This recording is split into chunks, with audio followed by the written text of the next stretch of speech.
कुंभ मेला। कुंभ मेला भारतवर्ष का एक बहुत ही महत्वपूर्ण और बहुत ही विशेष धार्मिक कार्यक्रम है। आइए इस कार्यक्रम में छत्तीसगढ़ से आए हुए भक्तराज श्री गुरुशरण जी के द्वारा गाए हुए भजन के साथ हमारे इस कैंप सद्गुरु श्री अभिलाष साहेब जी सत्संग शिविर में अत्यंत कल्याणकारी एवं महत्वपूर्ण विचारों से लाभान्वित होते हैं। गुरु बिन ज्ञान न उपजै, गुरु बिना मिलै न भेद। अज गुरु बिना ज्ञान न उपजै, गुरु बिना मिलै न भेद। गुरु बिना संशय ना मिटै। जय जय जय गुरुदेव। जग में गुरु समान नहीं दाता।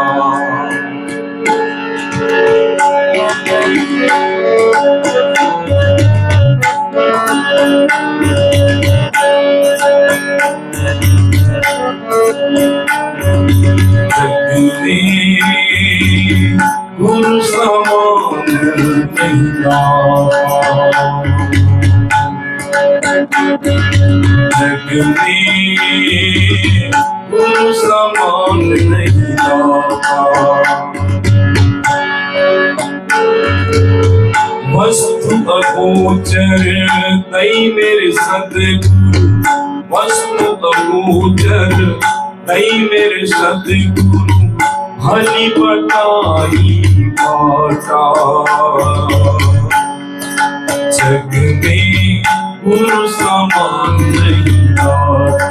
जग में गुरु समान नहीं दाता।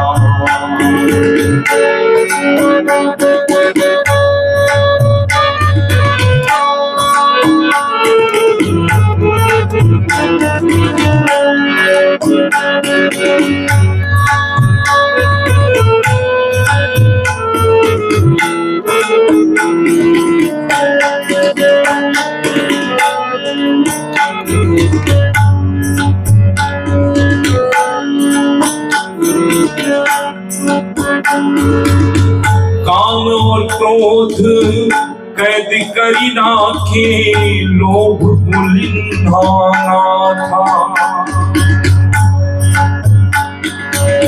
काम और क्रोध कैद करी राखे, लोभ कुलिन्हाना था। काल करे सो आज ही कर ले, काल करे, काल करे सो आज ही कर ले, फिर ना मिले ये साथा। जग में गुरु समान नहीं दाता। जग में गुरु समान नहीं दाता।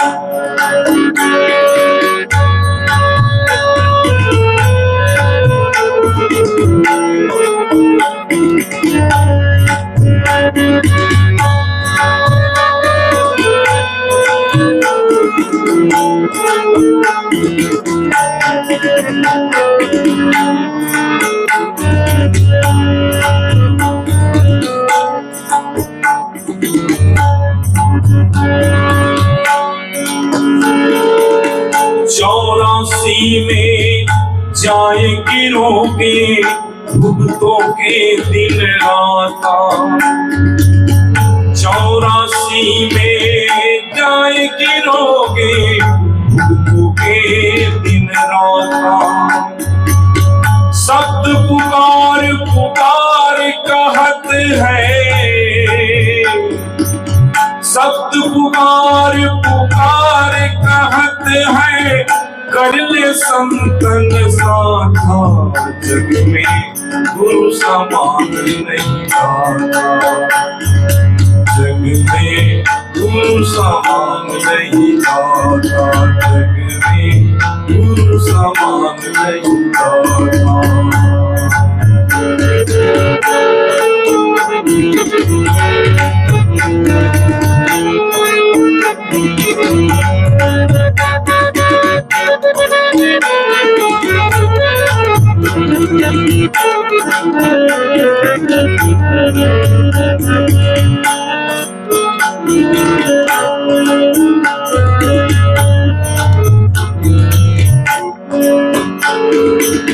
सुमिरन बंदगी कर साहिब की, काल नवावे माथा। सुमिरन बंदगी कर साहिब की, काल नवावे माथा। पर्दा खोल मिलो सदगुरु से,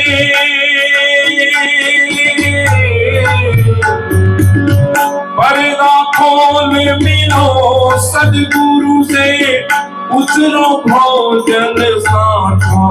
जग में गुरु समान नहीं दाता, जग में गुरु समान नहीं दाता, जग में गुरु समान नहीं दाता।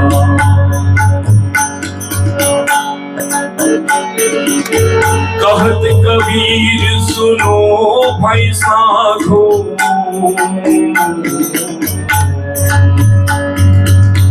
कहत कबीर सुनो भाई साधो।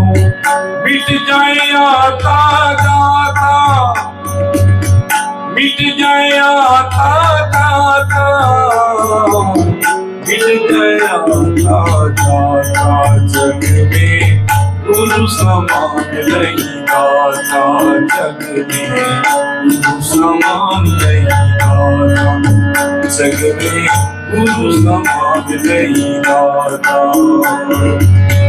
वस्तु अगोचर तई मेरे सतगुरु, वस्तु अगोचर तई मेरे सतगुरु। भली बताई बाटा, जग में गुरु समान नहीं दाता, जग में गुरु समान नहीं दाता, जग में गुरु समान नहीं दाता, जग में गुरु समान नहीं दाता, जग में गुरु समान नहीं दाता। प्रेम से बोलिए सद्गुरुदेव की जय।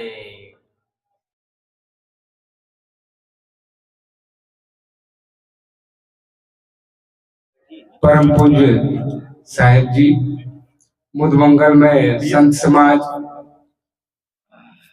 इस कुंभ मेला में पधारे समस्त सत्संग प्रेमी बंधुओं, माता बहनों,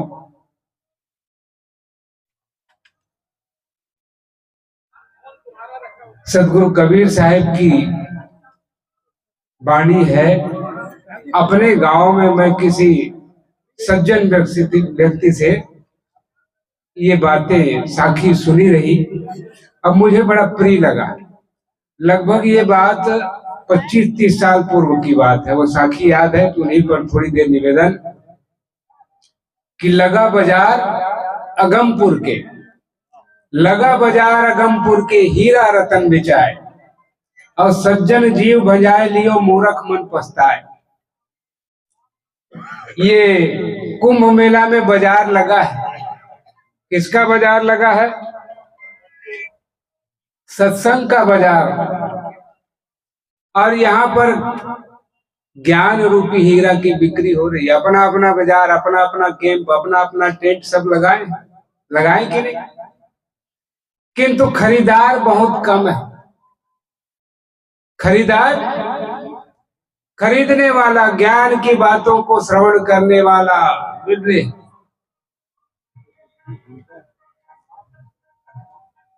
और ज्यादातर देखने में आता है कि मेला में हम चकाचौंध जो देखते हैं उनको देखने के लिए मन रिझता है। कहते हैं कि एक राजा था, और जो राजा था उन्होंने ऐलान किया कि मैं अपनी राजगद्दी उसी को दूंगा जो मेरे पास पहले पहुंचे, और समय निर्धारण किया था।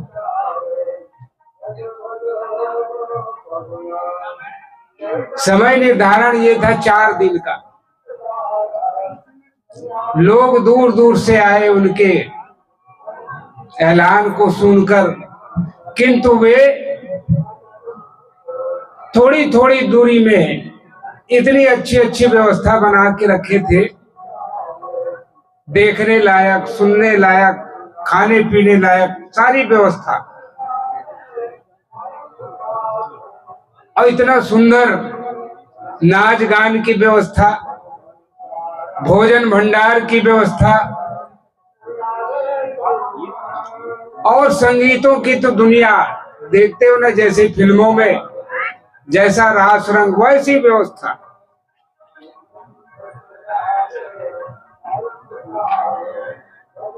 गंध की भी ऐसी व्यवस्था कि आदमी नाना प्रकार के गंधों में खो जाए। तो ये गांव से 4 मित्र निकले कि भाई हमको राजा के दरबार में जाकर के उनकी राजगद्दी प्राप्त करनी है।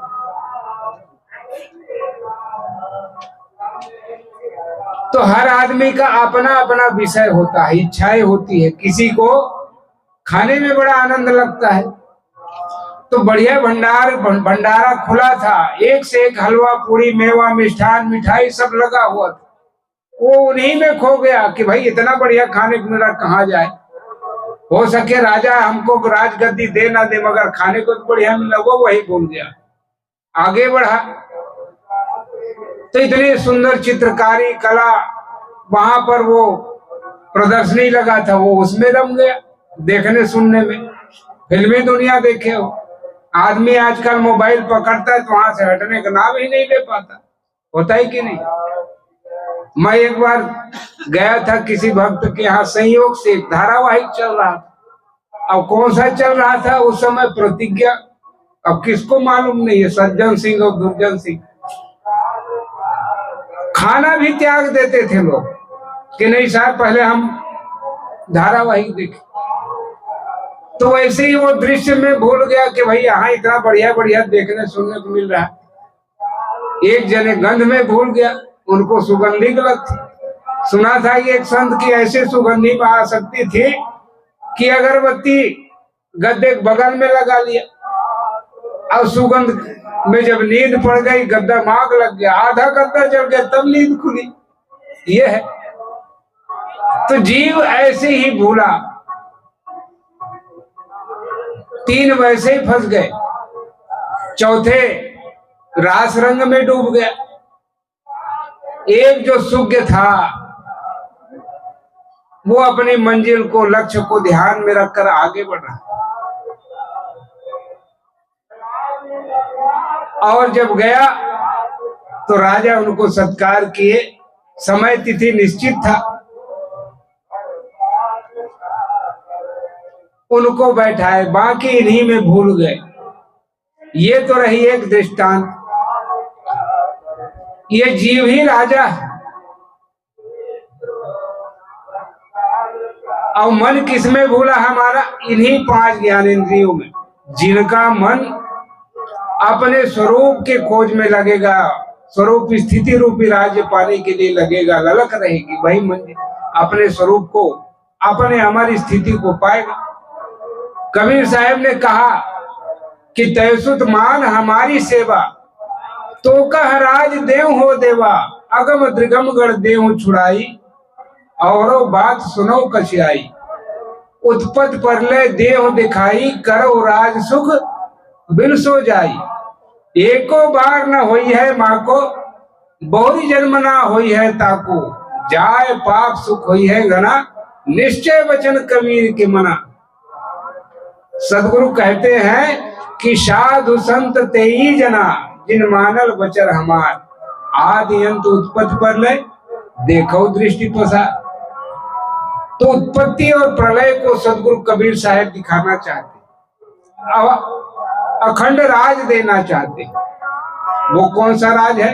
आत्म स्थिति का राज, स्वरूप स्थिति का राज। और इस विषय में बहुत कम चर्चाएं होती। आत्मज्ञान के विषय में बहुत कम चर्चा, कथा होती है जगह जगह। अभी पूरा सत्संग कथा चारों तरफ, भागवत कथा, गीता कथा, रामायण कथा, लिखा है कि नहीं? पढ़ोगे तो। किंतु सदगुरु कबीर उलट के एक बात कहते हैं, कथा नहीं, मन को थकाओ। अब कथा शब्द पर हम ध्यान दे तो कब आगे है और था पीछे है। किंतु साहेब उलटवासी उलट देते हैं, था को आगे कर दो, का को पीछे कर दो, मात्रा लगा दो, क्या हो गया? कथा थका। साहिब की आप साखी सुने होंगे कि दौड़त दौड़त दौड़िया जहां लग मन की दौड़, और दौड़ थका मन थिर भया वस्तु ठोर की ठोर। चीज वहीं की वहीं प्राप्त हो जाएगी।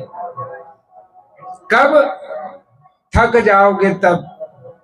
आज आदमी थका थोड़ी है, थकता ही नहीं। शरीर से भले थक जाए मगर मन से थका नहीं। मन उनको दौड़ाए जा रहा। यही दौड़ हम जन्म जन्मांतर से लगाते आ रहे हैं। सदगुरु कहते हैं मन को थकाओ। और थकेगा कब? जब उसको कोई काम दोगे, ध्यान भजन का। और बिना उनको काम दिए ये मन थकने वाला नहीं। तो उसके लिए उदाहरण देते हैं, मन को हम थकाए कैसे? तो सदगुरु ने कहा, कर से काम मन से राम, काहे कबीर सरे दो काम। दोनों काम सधने वाला है।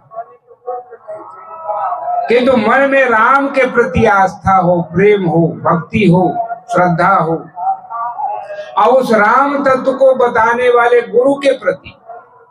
क्योंकि गुरु बिना ज्ञान न उपजे, नहीं अज्ञान विनाश। बंदव गुरुवर देव को जिनसे भ्रमतम नाश। तो एक आधार चाहिए। किसका आधार चाहिए? गुरु का आधार। और जो गुरु का आधार लेकर के जीता है, उनका जीवन शुरू हो जाता है कल्याण की ओर। इसलिए कबीर साहब ने कहा कि गुरु ही सर्वोपरि है, कि गुरु गोविंद दो खड़े काके लागू पाए, बलिहारी गुरु आपनो जिन गोविंद बताए। इसलिए गुरु का आधार पकड़ना पड़ेगा। किंतु गुरु के प्रति श्रद्धा लोगों के मन में कम होती जा रही है। अटूट श्रद्धा होनी चाहिए, और जिसकी जितनी श्रद्धा उसको वैसा ही चीज मिलता है। बताओ, आप दुकान में जाएंगे, जितना रुपया देंगे उतना ही तो आपको वस्तु मिलेगा, कि ऊपर ज्यादा दे देगा। वैसे ही हमारे हृदय के भाव उस गुरु के प्रति जितना होता है, उतने ही उनको प्रेम, भक्ति, ज्ञान सब चीज मिलता है। आप दाम लगाना तो जाने, वो है भाव। आपका भाव गुरु के प्रति कैसा है? और गुरु को आपने सब कुछ समर्पित कर दिया, तब तो बेड़ा पार है। लोग कहते हैं भगवान दर्शन नहीं देते, मन थमता नहीं। कैसे थमे, कैसे दर्शन दे? आपने अपनी पूरी शक्ति या पूरा भाव समर्पण किया ही नहीं। एक आदमी था कि कहे कि भगवान के मुझे दर्शन हो, तो खोज किए। खोज करते करते एक संत के पास गए और कहा कि मुझे भगवान के दर्शन करना है, कुछ उपाय बताइए। तो कहे पहले रहो और सेवा करो, कुछ दिन में दर्शन दे देंगे। आप जानोगे, कुछ विषय में सीखोगे, समझोगे, जानोगे तो राह मिल जाएगा। तो उपाय प्राप्त करने के लिए वो 1 महीना रहा। कितने समय में दर्शन हो जाएगा? कहे 1 महीना तो रहो, पहले रह करके देखो। अब वो रहने लगा। गुरुजी जो सेवा बताते थे करते थे, धीरे धीरे मन उसका उबने लगा कि भाई एक एक महीना हो गया मैं भगवान का दर्शन करना चाहता था, अब तक नहीं हुआ। फिर एक दिन गुरुजी के पास जाकर के पूछे, गुरुदेव जी इतना महीना हो गया, एक महीना कहे थे आप दर्शन ही नहीं दिए भगवान, कहे एक दो महीना और रहो। और पहले के ऋषि मुनि जो उनके पास भगवान के दर्शन प्राप्त करना चाहते थे उनको बुलाते थे, आते थे लोग। और ये वेदों में आती बात कि बड़े लंबे समय तक के उसको सेवा में 32 वर्ष तक लगाते थे, ऐसा उसमें चर्चा है, इंद्र के लिए और देवताओं के लिए। और लोग चाहते हैं कि हमें क्षण भर में भगवान के दर्शन हो जाए, मेला मोह भी मिलेगा क्षण भर में दर्शन कराने वाले। मैंने पहले ही बात कही कि लगा बाजार अगमपुर की, जिसका गम ना हो पता ना हो अगम। अभी तक के हम अपने स्वरूप से अपरिचित है।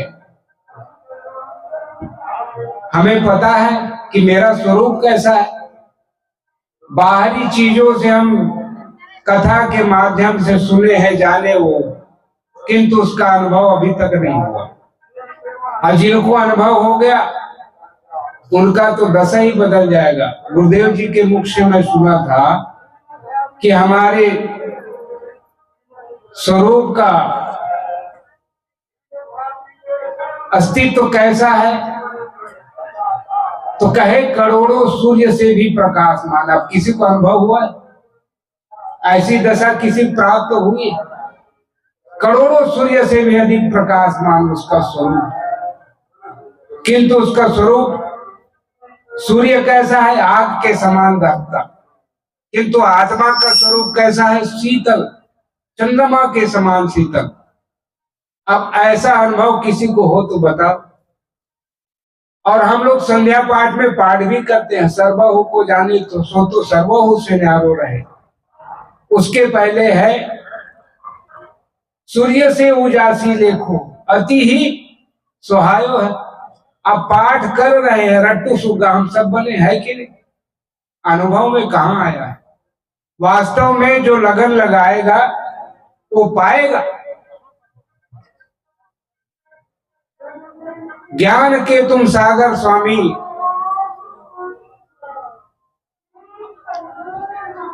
और ज्ञान भक्ति वैराग्य का अखंड स्वरूप कौन थे? सदगुरु अभिलाष साहेब। और उनकी दीन दशा जिनको उनके संपर्क हुए सबको अनुभव है। उनके पास जो भी जाता गदगद होके आता। वो भजन में गाया, एक बार जो दर्शन पाता है बस आप ही का, क्या गुप्त तुम्हारी प्रीति है गुरुदेव तुम्हारे चरणों में। ये बाजार लगा है, उसमें खोजने वाला हो तो मिले। ऐसा नहीं कि वैसा स्वरूप में स्थित महापुरुष नहीं हुए, है आज भी है, किंतु हम उसके प्रति भाव कितना लगाते हैं। तो मैं कह रहा था कि वो भगवान के दर्शन के लिए वो गुरु की सेवा में लगे। 1 महीना बीत गया, 2 महीना बीत गया, 3 महीना बीत गया, अब उससे रहा नहीं गया। रहा नहीं गया तो गया उनके पास, गुरुजी के पास। कहे आप का नाम मैंने बड़ा सुना, मगर भगवान के दर्शन के नाम से मुझे काम और धंधे में लगाए रखे हो, कुछ फल नहीं मिला, दर्शन नहीं मिला। लगता है आप ठगने वाले हो, बस धंधा चलाने वाले। तो कहे बेटा आप चलो, तुमको दर्शन हम कराते हैं। कहीं गंगा नदी में ले गए, रोज नहाना है, अभी डुबकी लगाने में सब मगन है, क्योंकि हम सब पाप धोने आए हैं। पाप किस में कमा है? तन से नहीं, तन से नहीं, तन से पहले मन में होता है। किंतु मन को धोने के लिए सत्संग रूपी बाजार में कितने लोग बैठे, सब तन धोए में लगेगा है। इसीलिए साहब ने साखी में जगह जगह बात कही है, मीन सदा जल में रहे धोए बास न जय। मन को धोने की बात सतगुरु कबीर साहब कहते हैं, तो उनको ले गया गंगा नदी, चलो डुबकी लगाओ। अब एक बार डुबकी लगाए, अब इतनी ठंडी में कितने बार डुबकी लगाए? कहे नहीं और डुबकी लगाओ, 2 बार लगवाए। अब दर्शन हुआ कि नहीं। अब तीसरी बार लगाने के लिए कहा, तीसरी बार में गुरुजी उसके कंधे में चढ़ गया, वो नीचे डूबे रहे, खांधे में चढ़ गए, अब दबाए। अब सोचे गुरुजी अब छोड़ेगा, अब छोड़ेगा, अब छोड़ेगा, वो छोड़ने का नाम नहीं। पानी में बुढ़े बुढ़े कितने देर श्वास रोके रहे। अब उससे रहा नहीं गया तो जोर से उछाल मारे गुरुजी एक तरफ, तब वो बाहर पानी से निकले। कहे मुझे भगवान के दर्शन के नाम में जिंदा मार डालते, डूबो के मार डालते, अब मुझे भगवान के दर्शन नहीं करना है। कहे बेटा, उनको समझाए कि जितनी शक्ति तुम इससे बचने के लिए, अपने आप को बचाने के लिए लगाए, क्या इतनी शक्ति भगवान के दर्शन के लिए लगाए? कहाँ हम लगाते? वैसे ही मन को थामने वाली बात है। कौन अपने मन से सजग और सावधान है? ये मन तो हमेशा डुबाने वाला है। ई मन चंचल, ई मन चोर, ई मन शुद्ध ठगा, पदे पदे हम ठगाते हैं। अगर ध्यान दे तो यह मन हमेशा ठगने के लिए उद्यत रहता है। इसलिए गुरुदेव की महावाक्य है, महावाणी है, सावधानी ही साधना है। और साधना शब्दों पर ध्यान दे, साधना, साधना इच्छा, और जिनके पास इच्छाएं खत्म हो गए वही साधना। सब साधु हैं। कबीर साहब ने साधु और संत से संबोधन किया सबको। कहा कबीर सुनो भाई साधो, सुनो और साधो। कहा कौन है साधक? बहुत कम लोग हैं अपने आप को साधने वाले। साहेब सबको साधु संतों से संबोधित करते हैं। साध नाम इच्छा, जिनकी इच्छाएं मिट गई या जिन्होंने मिटाने का काम किया वो साधु। तो इन बातों को हमें विचार करना चाहिए। ये बात वेदों में भी कही, मन को मारने के लिए शास्त्रों में। अब बिल्कुल कबीर साहब की बातें और वेदों की बातें बिल्कुल मिलती जुलती कई बातें। सब जानते हैं कबीर साहब के साखी, काल करे सो आज कर, आज करे सो अब, पल में परलय बीतिया बहुरी करोगे कब। यही बात वेद के ऋषि कहते हैं। चेद वेदित सत्यम अस्तिना चेद्या वेद महत्वनिष्ठि, भूतेषु भूतेषु विचित्य धीरा प्रत्यस्मान लोकादमृता भवति। वहां भी यही बात करें। आज ही वह सुदिन है, आज ही वह अवसर है।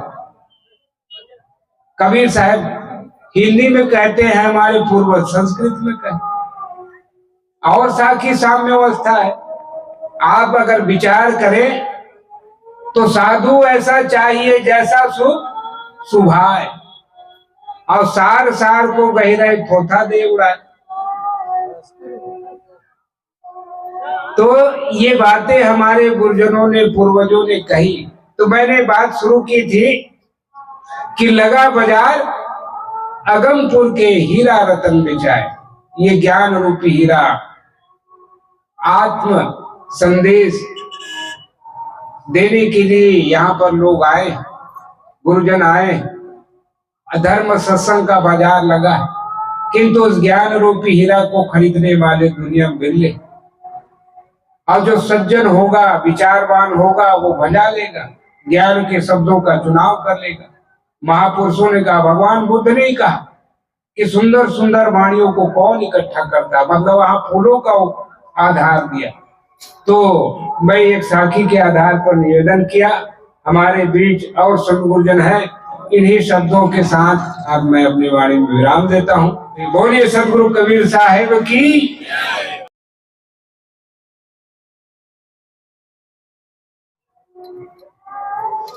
पूजनीय संत समाज, सत्संग प्रेमी सज्जनों तथा देवियों, सदगुरु कबीर साहब ने कहा है,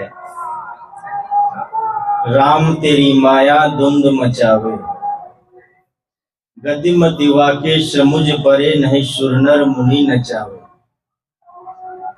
कबीर साहब कहते हैं, हे रमैया राम चेतन मनुष्य, तेरी माया तुम्हारे अंदर धुंध मचा रही है। धुंध का अर्थ होता है हर्ष, शोक, जन्म मरण। आदमी के जीवन में जो किसी तरह के दुख आता है, समस्या आती है, वो यही कहता है कि हमें भगवान ने दुख दिया या भगवान की माया ने दुख दिया। प्राय आदमी कहता है कि क्या करें, हम माया में फंस गए, भगवान की माया हमें नचा रही है। जो भी समस्या आदमी के जीवन में आता है, वो सीधा क्या कहते हैं, भगवान की ही कृपा है या भगवान की माया हमें सता रही है, दुख दे रही है। कबीर साहब कहते हैं कि नहीं, ऐसा कहते हो तुम झूठ कहते हो। भगवान की माया तुम्हें नहीं नचा रही है, भगवान की माया तुम्हें दुख नहीं दे रही है, भगवान की माया तुम्हें जन्म मरण के चक्कर में नहीं भटका रही है, भगवान की माया तुम्हें संकट में नहीं डाल रही है। ये तेरी माया है, तेरी माया, ये तुम्हारी माया है जो तुम्हें दुख दे रही है। हर आदमी माया की तो चर्चा करते हैं, परंतु माया क्या है नहीं समझते हैं, उसको नहीं जानते हैं। ये माया खुद का बनाया हुआ ये माया है जो आदमी को सताता रहता है, दुख देता है, परेशान करता है। वह माया क्या है? माया है मन का मोह, माया है मन की आसक्ति, माया है मन की तृष्णा, माया है मन की कल्पना, माया है आदमी के मन की इच्छा। ये सब माया है और इसको आदमी खुद बनाता है, खुद उससे परेशान रहता है। जो आदमी सुबह सो के उठता है, हाथ में तंबाकू लेकर के रगड़ना शुरू कर देता है और उसको बना करके खाता है, क्या तंबाकू खाने के लिए किसी ईश्वर ने, परमात्मा ने या किसी माया ने सिखाया है? किसी भगवान की माया ने सिखाया है? आदमी तंबाकू खाना स्वयं सीखता है और स्वयं उसके आदी बन करके उसके सामने लाचार बन जाता है। आदमी को भोजन खूब खिला दिया जाए और तंबाकू खाने की आदत है कि उसको तंबाकू खाने के लिए मना कर दिया जाए या फिर कुछ तंबाकू उपलब्ध न कराया जाए, वो आदमी परेशान हो जाएगा। क्योंकि ये जो भी आदत आदमी बनाता है वो खुद बनाता है। तो आदमी माया से परेशान रहता है। गोस्वामी जी ने कहा है, मोह सकल व्याधीन कर मूला, मोह सभी व्याधियों का मूल है। यानी हमारे जीवन में जो दुख आता है, परेशानी आती है, गोस्वामी जी कहते हैं कि मोह सकल, कोई एक दो कोई गिनती करके नहीं बताते हैं। वो कहते हैं कि तुम्हारे जीवन में जो दुख आता है उसका कारण क्या है? मोह। आदमी मोह बढ़ाता रहता है, किसी के धन के प्रति मोह, किसी को परिवार के प्रति मोह, किसी को अपने शरीर के प्रति मोह, किसी के पद प्रतिष्ठा मान सम्मान के प्रति मोह। ये मोह ऐसा है कि आदमी को एकदम हर समय तड़पता रहता है। कोई व्यक्ति है यदि किसी के प्रति मोह हो जाता है तो उसके देखे बिना बेचैन रहता है, एक क्षण नहीं देखता है तो आदमी व्याकुल हो जाता है। एक ही गांव में आमने सामने कई व्यक्ति रहते हैं, स्त्री पुरुष बूढ़े जवान सब रहते हैं, और तो किसी व्यक्ति विशेष से यदि मोह हो जाता है, लगाव हो जाता है, तो हर क्षण मन में होता है कि उसको देखते रहूं, उसके साथ बैठूं, उसके साथ घूमूं, उससे मिलूं, ये मन में व्याकुलता बनी रहती है। जब मोह नहीं बना था तब कोई मतलब नहीं, किसी से कोई मिलने की इच्छा नहीं, कोई व्याकुलता नहीं। तो मोह आदमी जितना बढ़ाता है उतना दुख मिलता है। इसलिए गोस्वामी जी ने कहा, मोह सकल व्याधि कर मूला, तैते पुनि उपजे बहुसूला। मोह निशा सब सोवन हारा, देखे स्वप्न अनेक प्रकारा। आदमी मोह की नींद में पड़ करके अनेक सपना देखता है। एक छोटा बच्चा पैदा होता है, अभी पैदा हुआ है, उसको गोद में लेता है उसके माता पिता। अब उसको प्यार करते हैं, बहुत कुछ करते, चूमते हैं, गले लगाते हैं, बड़े खुशी मनाते हैं, हंसते हैं। और सपना क्या देखते हैं, ये बच्चा बड़ा होगा, पढ़ लिख करके नौकरी करेगा, व्यापार करेगा, खूब धन कमाएगा, शादी करेगा, बहू आएगी, फिर नाती पोते होंगे, भरा पूरा परिवार होगा और खूब हमारी सेवा होगी। ये सपना कितनी लंबी है, लगभग 35 साल।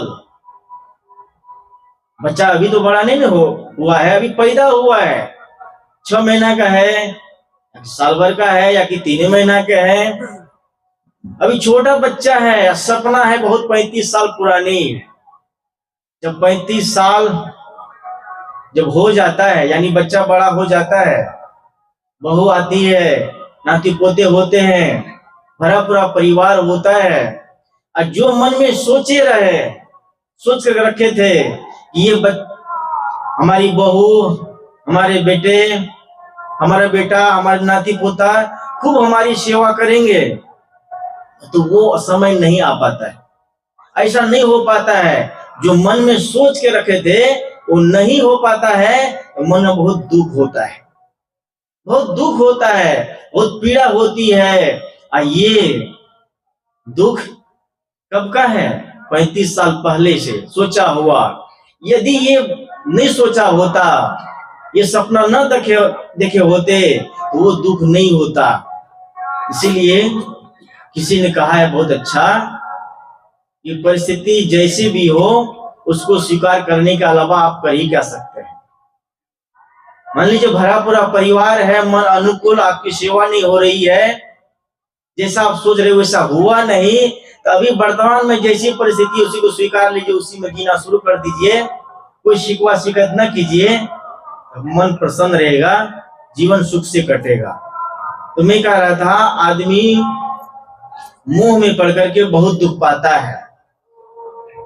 तो कबीर साहब कहते हैं, हे रमैया राम चेतन मनुष्य, तेरी माया तुम्हें दुख दे रही है। तो मैं क्या कहा, माया है मन का मोह, माया है मन की आसक्ति, माया है मन की तृष्णा, माया मन की कल्पना है। आदमी तृष्णा के पीछे स्वयं भागता है, अनेक प्रकार की कल्पना स्वयं करता है, अनेक प्रकार के मन में चाहना खुद बनाता है, तृष्णा के पीछे रात दिन भागता रहता है। यही माया है, यही भटकाने का कारण है, भटकने के कारण है।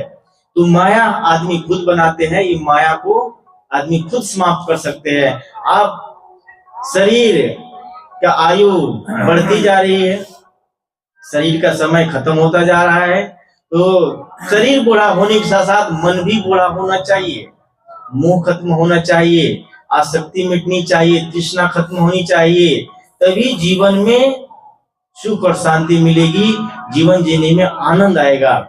बस इन्हीं बातों के साथ मैं अपनी वाणी को विराम देता हूँ। बोलिए सद्गुरुदेव की जय। हेलो, बहुत अच्छी बात सुन रहे थे कि हम जो दुखी होते हैं और दोष दूसरे को लगाते हैं, नहीं, वो हमारी माया है।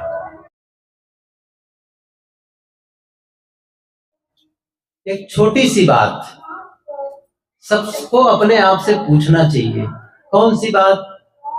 मैं कैसा जीवन चाहता हूं। ये बात समझ में आई? क्या कहा? मैं अपने आप से क्या पूछना है? मैं कैसा जीवन चाहता हूं। ये बात यदि नहीं समझ में आ रही है तो मैं एक बार और बताऊं, आपको कैसा मकान चाहिए? अब तो समझ में आएगा ना। अच्छा, कैसी गाड़ी चाहिए, समझ में आ रहा है? कैसा मोबाइल चाहिए, कैसी जीवन साथी कैसा चाहिए, कपड़े कैसे चाहिए, अब समझ में आ रहा है ना? अब मैंने क्या कहा, कैसा जीवन चाहिए, कैसा जीवन चाहिए, मैं कैसा जीवन चाहता हूं। ये सारे प्रश्न जो मैंने किए हैं ना, उसका एक ही उत्तर है, एक ही उत्तर है। कौन सा उत्तर है? मन पसंद का। मकान कैसा चाहिए, गाड़ी कैसी चाहिए, मन पसंद की। मोबाइल कैसे चाहिए, मन पसंद की। और जीवन साथी मन पसंद की। तो जीवन कैसे चाहिए, मन पसंद की। अर्थात एक ऐसा जीवन जिसको जीने में आनंद आ जाए, सही है ना? वही मन पसंद का है। एक ऐसा जीवन साथी जिनके साथ रह करके आनंद का अनुभव हो, और ऐसा जीवन साथी जिनके साथ रोज सुबह शाम लड़ाई हो, क्या वैसा चाहेंगे? एक ऐसा मकान जहां रहे, बरसात में पानी टपके, गर्मी में गर्म हो, ठंडी में ठंडी लगे, नहीं, मन पसंद का मकान चाहिए, सही है? मन पसंद का जीवन चाहिए। क्यों, क्यों चाहिए? क्यों मैं ये प्रश्न कर रहा हूं?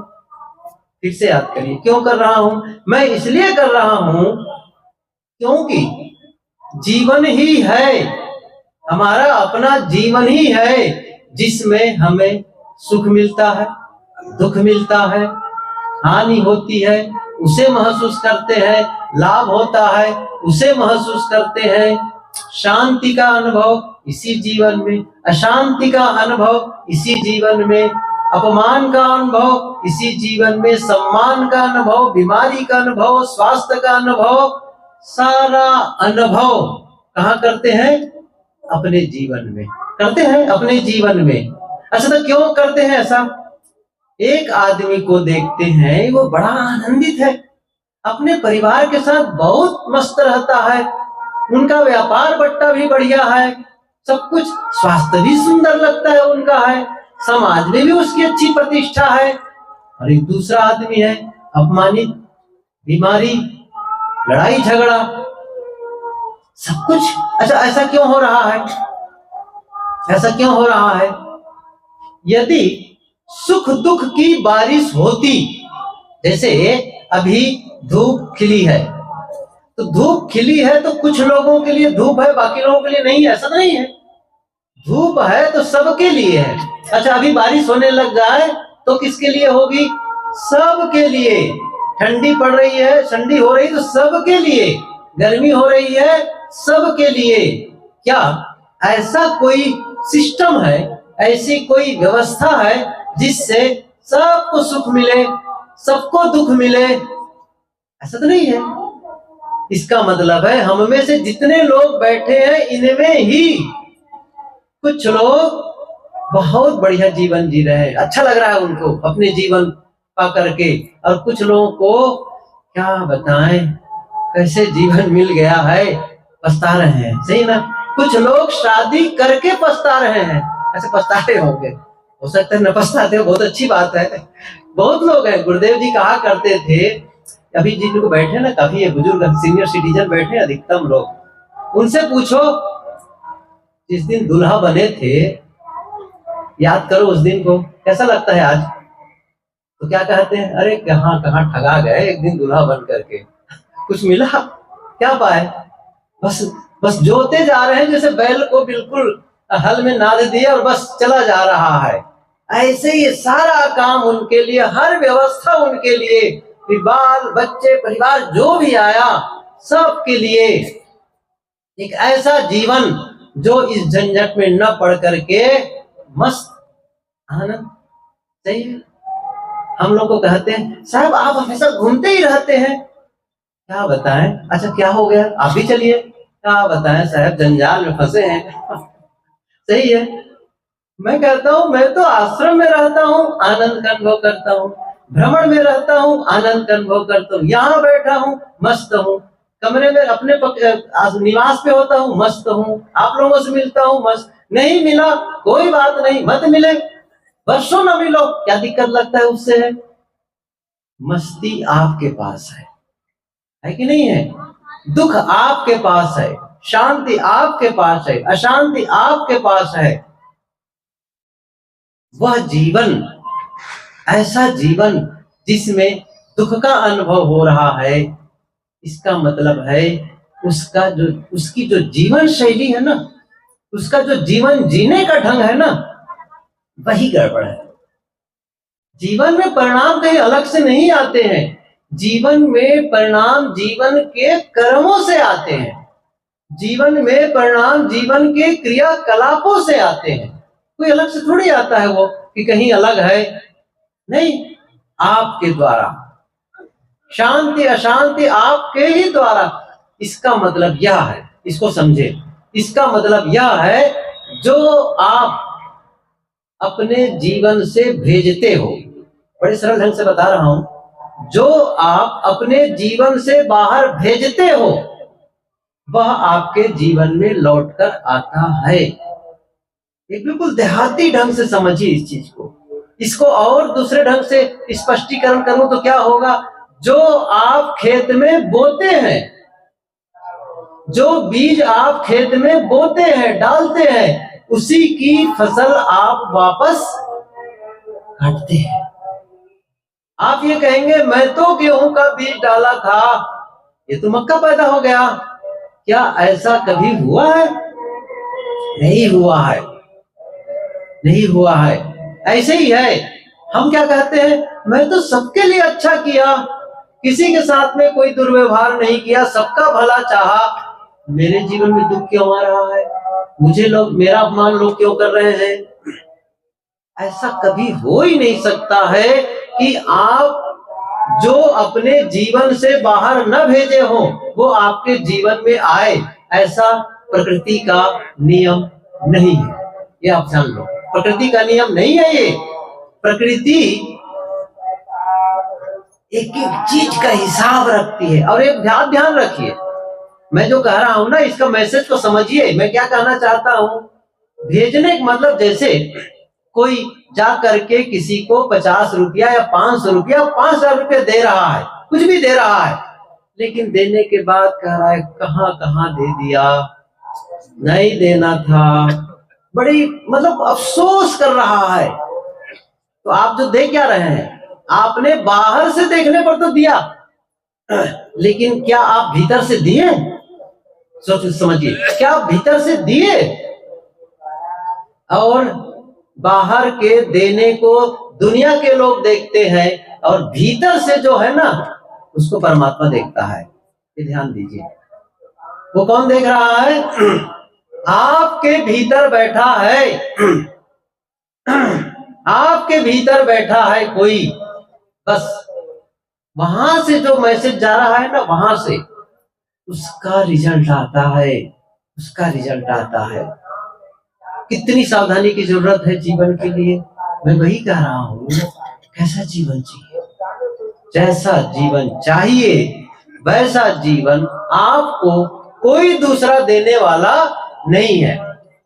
अब हो सकता है आपको कोई परिचित हो, आपका कोई रिश्तेदार हो, आपके परिवार का ही कोई सदस्य हो और आपको कोई चीज की जरूरत पड़े और आपने कहा भाई मुझे इसकी आवश्यकता है, अच्छा ठीक है मैं ला दूंगा, मैं ला दूंगा, दे दिया, ठीक है। ऐसा हो सकता है और ऐसा करते भी हैं लोग।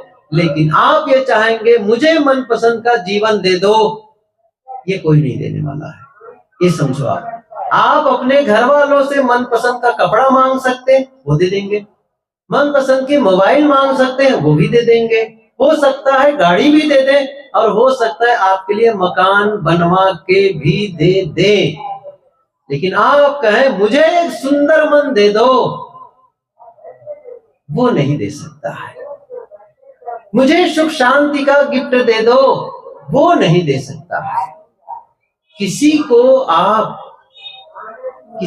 आप डरा करके, धमका करके अपने लिए सम्मान या श्रद्धा नहीं पा सकते हैं, नहीं पा सकते हैं। साहब उसके लिए आपको खपना पड़ेगा, आपको मेहनत करनी पड़ेगी, अपने जीवन को इस कदर निर्मित करना पड़ेगा कि उस जीवन में वह आ जाए जो आप चाहते हैं। क्यों कह रहा हूं? इसलिए कह रहा हूं कि हम सब जितने लोग बैठे हैं, या कहने की पूरे मनुष्यों में इतनी संभावना लेकर के, इतना हम शक्ति लेकर के आते हैं, इतनी शक्ति, इतनी व्यवस्था लेकर के हम इस दुनिया में जन्म लेते हैं, क्या कि हम अपना मन पसंद का जीवन बना सकते हैं। ऐसा नहीं है कोई कहे कि मैं तो अमुक जाति में जन्मा हूं, मैं गरीब घर में जन्मा हूं, अच्छा मैं तो पुरुष नहीं, मैं तो स्त्री हूं, या पढ़ी लिखी नहीं हूं, या कम पढ़ी हूं। Doesn't matter. आप समझो इस चीज को, कहीं भी जन्मे हो, पढ़े लिखे हो कि न हो, ऊंचे पद में हो कि न हो, बड़ा ज्यादा धन, बड़ा मकान न हो, कोई बात नहीं है। क्या है, आप सोच सकते हैं, आप बोल सकते हैं और आप कुछ कर सकते हैं, बस इतना ही पर्याप्त है, इतना ही पर्याप्त है। और आप कहें नहीं तो मैं तो कुछ नहीं कर सकता, मेरे हाथ पैर काम नहीं करता, अच्छा कोई बात नहीं है। अच्छा आपका मन काम करता है, सोचने का काम कर सकते हैं आप, बस हो गया, इतना ही बहुत है। आप यदि सोचने की गतिविधि जारी है सिस्टमेटिक ढंग से, अर्थात आपका मन विक्षिप्त नहीं है, पागल नहीं है, तो आप समझ लीजिए आप अपना हित कर सकते हैं, आप अपना कल्याण कर सकते हैं, आप अपना भला कर सकते हैं। और फिर जो मैं कहा वो क्या है, जैसा जीवन चाहते हो वैसा आप बना सकते हो। बस करना क्या होगा ये भी बताऊं कि कल बताऊं? थोड़ी सी बहुत थोड़े बताता हूं इसको। करना क्या होगा उसके लिए, देखिए अब फिर से उदाहरण दो, उदाहरण के माध्यम से ही बताऊंगा तो समझ में आएगा। आप मकान बनाना चाहते हैं, सही है, मकान बनाना चाहते हैं तो क्या करते हैं आप उसके पहले, मकान बनाने के पहले, अभी हमारे साथी क्या कर रहे थे, सपना मत देखो, 35 साल के सपना देखोगे नहीं पूरा होगा, और मैं क्या करूं, सपना देखो। उल्टा नहीं है उनका, उसका विरोध मैं नहीं कर रहा हूं, सपना देखो, लेकिन कैसा सपना, ध्यान रखो, सपना कैसा, सपना वह जिससे आपका जीवन खिल जाए, जिससे आपको अफसोस न हो, एक ऐसा जीवन जिसमें आप एक पूरी संतुष्टि भरा जीवन जीने लग जाएं, उसका सपना देखो। देखो मैं कैसे संतुष्टि भरा जीवन जीऊं, और इसको मैं और थोड़ा आगे तक कहना चाहूं तो क्या होगा, जब मेरे जीवन का अंत आए, जब मेरे जीवन का समापन हो, क्योंकि एक दिन तो आना है जीवन का समापन, एक दिन तो जीवन का। अच्छा इसमें इनमें से कितने लोग हैं जो ये सोच के रखे कि हम कभी मरेंगे ही नहीं, जरा हाथ उठाएं। हम कभी मरने ही वाले नहीं हैं, सदा ऐसे ही रहेंगे, ऐसे कितने लोग मानते हैं? आप मानते हैं कभी नहीं मरेंगे, शरीर के सहित रहेंगे? क्या होगा, हम सब एक दिन यह शरीर छोड़ने वाले हैं, छूट जाने वाला है, मतलब जीवन का ये अंत होने वाला है। अच्छा तो कैसा जीवन का समापन होना चाहिए, समापन के समय कैसा होना चाहिए, दुखी होकर के, अशांत होकर के, शिकायत करते हुए, अफसोस भरा पछतावे वाला जीवन का समापन होना चाहिए, या फिर एकदम संतुष्टि भरा आनंद आ गया जीवन पा करके, बस जैसा जीवन चाहता था वही जीवन मैंने जिया, मैं संतुष्ट हूं, मैं जाने को तैयार हूं। सोचो जरा से दोनों कितना अंतर है। मैं कह रहा हूं सपना देखो आनंद भरा जीवन, सपना देखो सुंदर स्वास्थ्य का, सपना देखो रिश्तों में एकदम मधुरता हो, प्रेम पूर्ण संबंध का सपना देखो, सही है। और बड़े मकान का भी सपना देखो, कोई बुरा नहीं है, अच्छी गाड़ी का भी सपना देखो, लेकिन उस सपने के अनुरूप एक्शन, एक्शन, केवल विचार नहीं, एक्शन भी चाहिए। कदम उठाओ, काबिलियत देखो, अपनी काबिलियत बढ़ाओ उसके लिए। हो सकता है आप बड़े मकान के मालिक न बन सके, हो सकता है आप बड़ी गाड़ी के मालिक न बन सके, लेकिन आप और हम अपने जीवन के मालिक बन सकते हैं। अपने सुंदर जीवन का मालिक अपने सुंदर जीवन का निर्माण कर सकते हैं, मन चाहे जीवन का निर्माण कर सकते हैं। और मैंने क्या कहा, क्या करें उसके लिए, क्या करें? तो मैंने मकान को उदाहरण दिया था। मान लो आप अपने लिए मकान बनाना चाहेंगे तो पहला काम क्या करते हैं? एक नक्शा बनाते हैं। आजकल का सिस्टम क्या है? एक नक्शा बनाते हैं। कितना बड़ा मकान चाहिए, हमारी जमीन कितनी है, मेरी आवश्यकता कितनी है, रिक्वायरमेंट क्या है मेरी, सही है ना? तो ये क्या कहते हैं 10-20 साल के बाद में मेरी आवश्यकता क्या रहेगी। जैसे अभी तो है, अभी शादी होगी, बच्चे आएंगे, माता है, पिता है, मेहमान आते हैं, सबका ध्यान, या साधु संत आते हैं, उनके रहने के लिए जगह, ये सारी चीज का आप एनालिसिस करते हैं और क्या करते हैं? इतना बड़ा चाहिए। आपके पास क्षमता भी है, आपके पास क्षमता भी है, आपके पास भी पर्याप्त धन है। जब पर्याप्त धन है तो आप मनपसंद का मकान बनाना चाहेंगे तो क्या करेंगे? नक्शा बनाएंगे। नक्शा, पहला काम क्या होगा? नक्शा। फिर उस नक्शा को लेकर के आर्किटेक्ट के पास जाएंगे, किसी बिल्डर के पास जाएंगे और उसके पास में बिल्डर से आप कहेंगे ये नक्शा है, इसके अनुसार मकान बना दो। बस अब क्या होगा? बस इस सावधानी को समझो, यहीं पर है महत्वपूर्ण चीज। क्या है वह? अब वो जो बिल्डर क्या करेगा? नक्शा को देख करके कहाँ गड्ढा खोदना है, कितनी दूरी में गड्ढा खोदना है, कितनी ऊंची होनी चाहिए वो, कितना मोटा होना, वो सब कुछ उसमें है, सब कुछ। और जो ईंट रखेगा, मसाला रखेगा, कुछ भी, वो क्या ध्यान रखेगा? इस ईंट को रखने जा रहा हूं, इस ईंट के रखने से कहीं खिड़की तो बंद नहीं हो रही है, नक्शा का विरोध तो नहीं हो रहा है, इस ईंट को रखने से कहीं दरवाजा तो नहीं बंद हो रहा है। क्या करेगा? दरवाजा की जगह ईंट नहीं रखेगा, खिड़की की जगह ईंट नहीं रखेगा, कोई भी मसाला नहीं रखेगा। क्या हुआ? खिड़की की जगह खाली, दरवाजे की जगह खाली, हर जगह वो ध्यान रखेगा। क्यों? पहले से तैयार है नक्शा। इसका मतलब है हमारा क्या है? ईंट रखना। हमारा क्या है? बस वही ध्यान रखना है। अर्थात आप जो बोलते हैं, आप जो सोचते हैं, आप जो करते हैं, ध्यान क्या रखना है?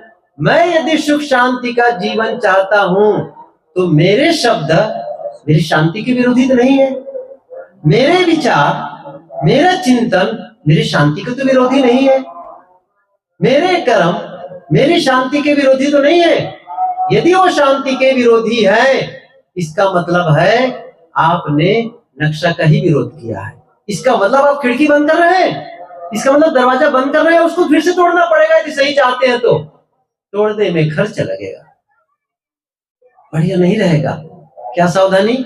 मैंने क्या कहा? यदि आपने तय किया है मुझे कैसा जीवन चाहिए और उस जीवन के अनुसार काम करते हैं, ये मान करके चलिए कुछ दिन में जैसे मकान बन के तैयार हो जाता है और उस सपनों का घर, अच्छा उस मकान में रहने लगो कैसा लगेगा? सपनों का घर, मजा आ गया इसमें रह करके, सब कुछ बढ़िया, हवा प्रकाश जैसा चाहता था, कमरे खिड़की खोलो धूप आई, आनंद आ गया। सही है, सपने का घर। क्या मैं अपने जीवन के भी सपने देखे और उस जीवन के अनुसार, उस सपने के अनुसार जो मैंने देखा वैसा मैं जीवन बना रहा हूं? क्या मेरे विचार उसी के अनुरूप है? क्या मेरे शब्द उसके अनुरूप है? क्या मेरे एक्शन क्रिया मेरे उसके अनुरूप है? देख लीजिएगा, आप देखेंगे पता चलेगा। हम में से कई लोग बैठे हैं, मैं सही बताऊं, सपना ही नहीं है, नक्शा ही नहीं है। पहली बात तो जब नक्शा ही नहीं है तब तो फिर कहीं भी ईंट रखो, कहीं भी खंभा गाड़ो, कहीं भी कुछ करो, छत चाहे जितनी ऊंची हो, कुछ हो, कोई लेना देना नहीं है, फिर वो जीवन का आनंद नहीं आएगा।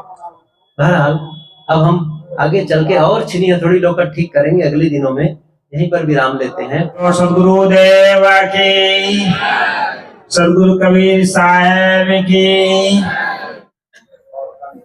बहुत सी चर्चाएं हुआ करती है मन के ऊपर,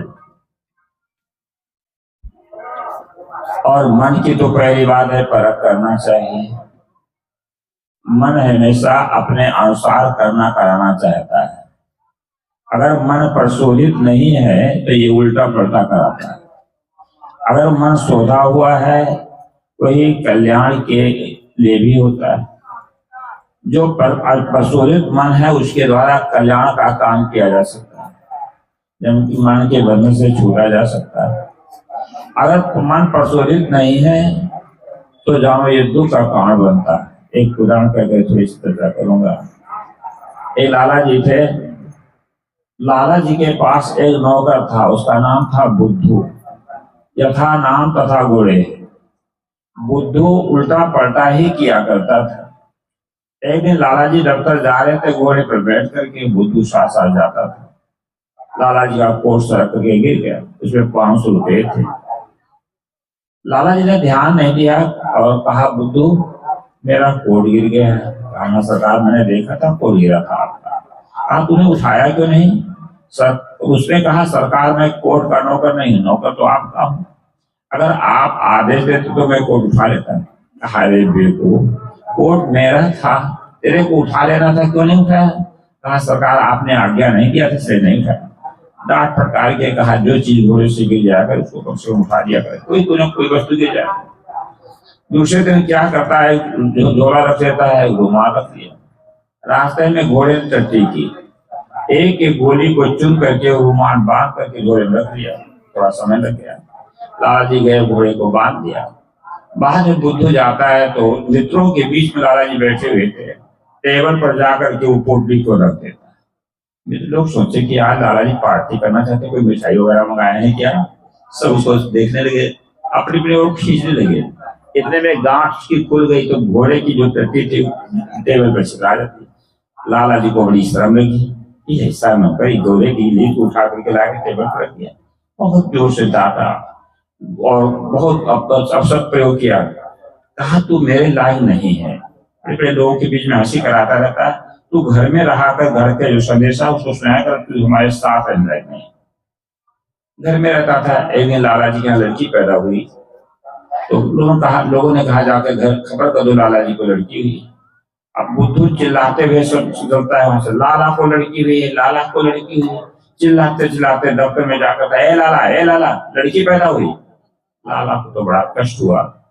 एक और सभ्यतापूर्ण बोल रहा है, लड़की हुई तो और बड़ा कष्ट होता जाता। कहा, बहुत जोर से डांटा। कहा, देखो तो क्या कैसा देश में समझ आदमी है। अरे घर की कोई ऐसी बात हो तो कान में कहना चाहिए, और तो ऐसा सत्तापूर्वक से बात करता है। कहा, अच्छा सरकार, आप जो गलती हुआ वही से हुई, अब मैं जो कुछ बात होगी घर की कान में कहा करेंगे। एक दिन लाला जी के घर में आग लग गई। लोगों ने कहा, खबर की जाकर जल्दी से को लाला जी को खबर कर उसके आग समन किया जाए। वो दौड़ा दौड़ा जाता है, लाला जी कुछ लिख रहे, दरवाजे के पास चुपचाप खड़ा है। बहुत देर तक लाला जी देखे नहीं। इसके बाद जब देखते कहा, अरे बुद्धू क्या बात है। जाकर कान में लग कर कहता, सरकार घर में तो आग लग गई। अरे कहा, देखो घर को तो जला डाला, ऐसी बात किया तो गुहार पाना चाहिए, तब सब दौड़ करके आग बुझा दें। लाला जी जब तक घर में जाते हैं तब तक आग लगने के कारण से सारा घर जल के स्वाहा हो जाएगा। ये उदाहरण हुआ। ये लाला जीव है और ये मन नौकर है। मन को हम ही ने निर्माण किया है। मन के निर्माता हम स्वयं हैं। और मन है क्या चीज? जो 5 ज्ञानेंद्रियां हैं उनके जो विषयों का उपभोग किया जाता है, उनके संस्कारों का स्टॉक जमा है। और जब उसका क्रिया होती है, मनन होता है, तो उसको कहते हैं मन। और जो जो भोग हमने किया है वो सामने सब आते हैं। और उधर तो मन दौड़ता रहता है, क्योंकि कार्य हमेशा कारण की ओर जाता है। यानी विषय ही, इंद्रियों के जो विषय ही वो मन के कारण है और मन उसका बना हुआ कार्य है। जैसे अग्नि हमेशा सूर्य की ओर बढ़ती, ऊपर की ओर। पानी नीचे बहता है, समुद्र की ओर ढालू है, वो कार्य कारण की ओर जाता है। जैसे पृथ्वी में गुरुत्वाकर्षण शक्ति है, ईटा है या पत्थर है, मिट्टी है, ऊपर फेंक दो तो वो नीचे आएगा, तो मिट्टी का वो कार्य है और वो जो है कारण उसका वो कार्य और वृत्ति कारण है। तो कारण जो होता है कार्य की ओर हमेशा जाता है। तो पंच विषय ही मन के कारण है, उसी का दौड़ता रहता है, भोगों के लिए खूब लालयित रहता है। तो ये जब तक हम विवेक के द्वारा मन को समझेंगे नहीं तो मन ये उठा पटक करता है। सब जगह मन, तीन लोग मन फूप है, मन पूजा सब ठोर। कबीर साहब ने कहा है तीन लोग, रजोगुणी, तमोगुणी, सतोगुणी, सब में मन राजा बना हुआ है। और राजा कैसे बन गया है?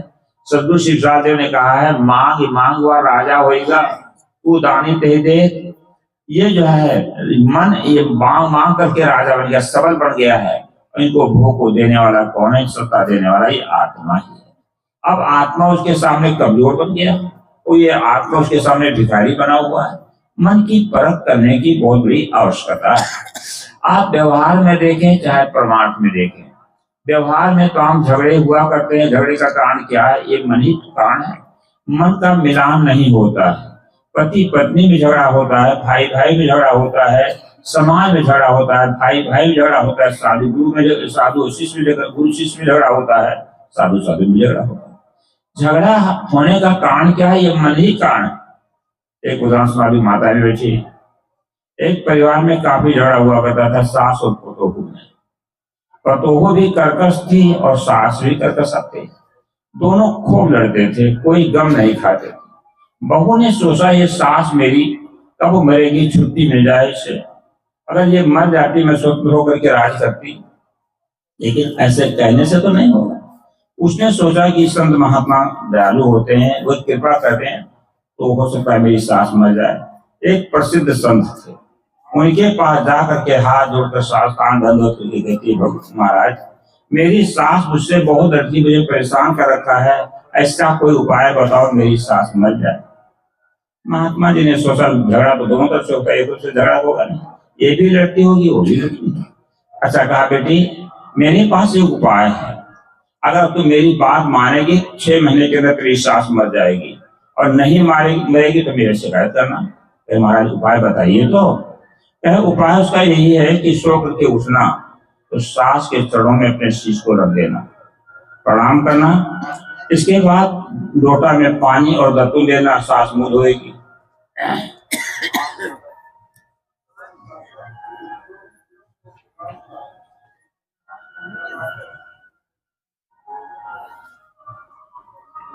बोलो सद्गुरु देव की।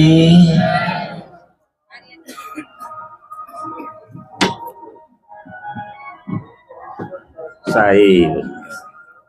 अच्छा ये उदाहरण पूरा कर देता हूँ। तो सास बुध होएगी, हो गया।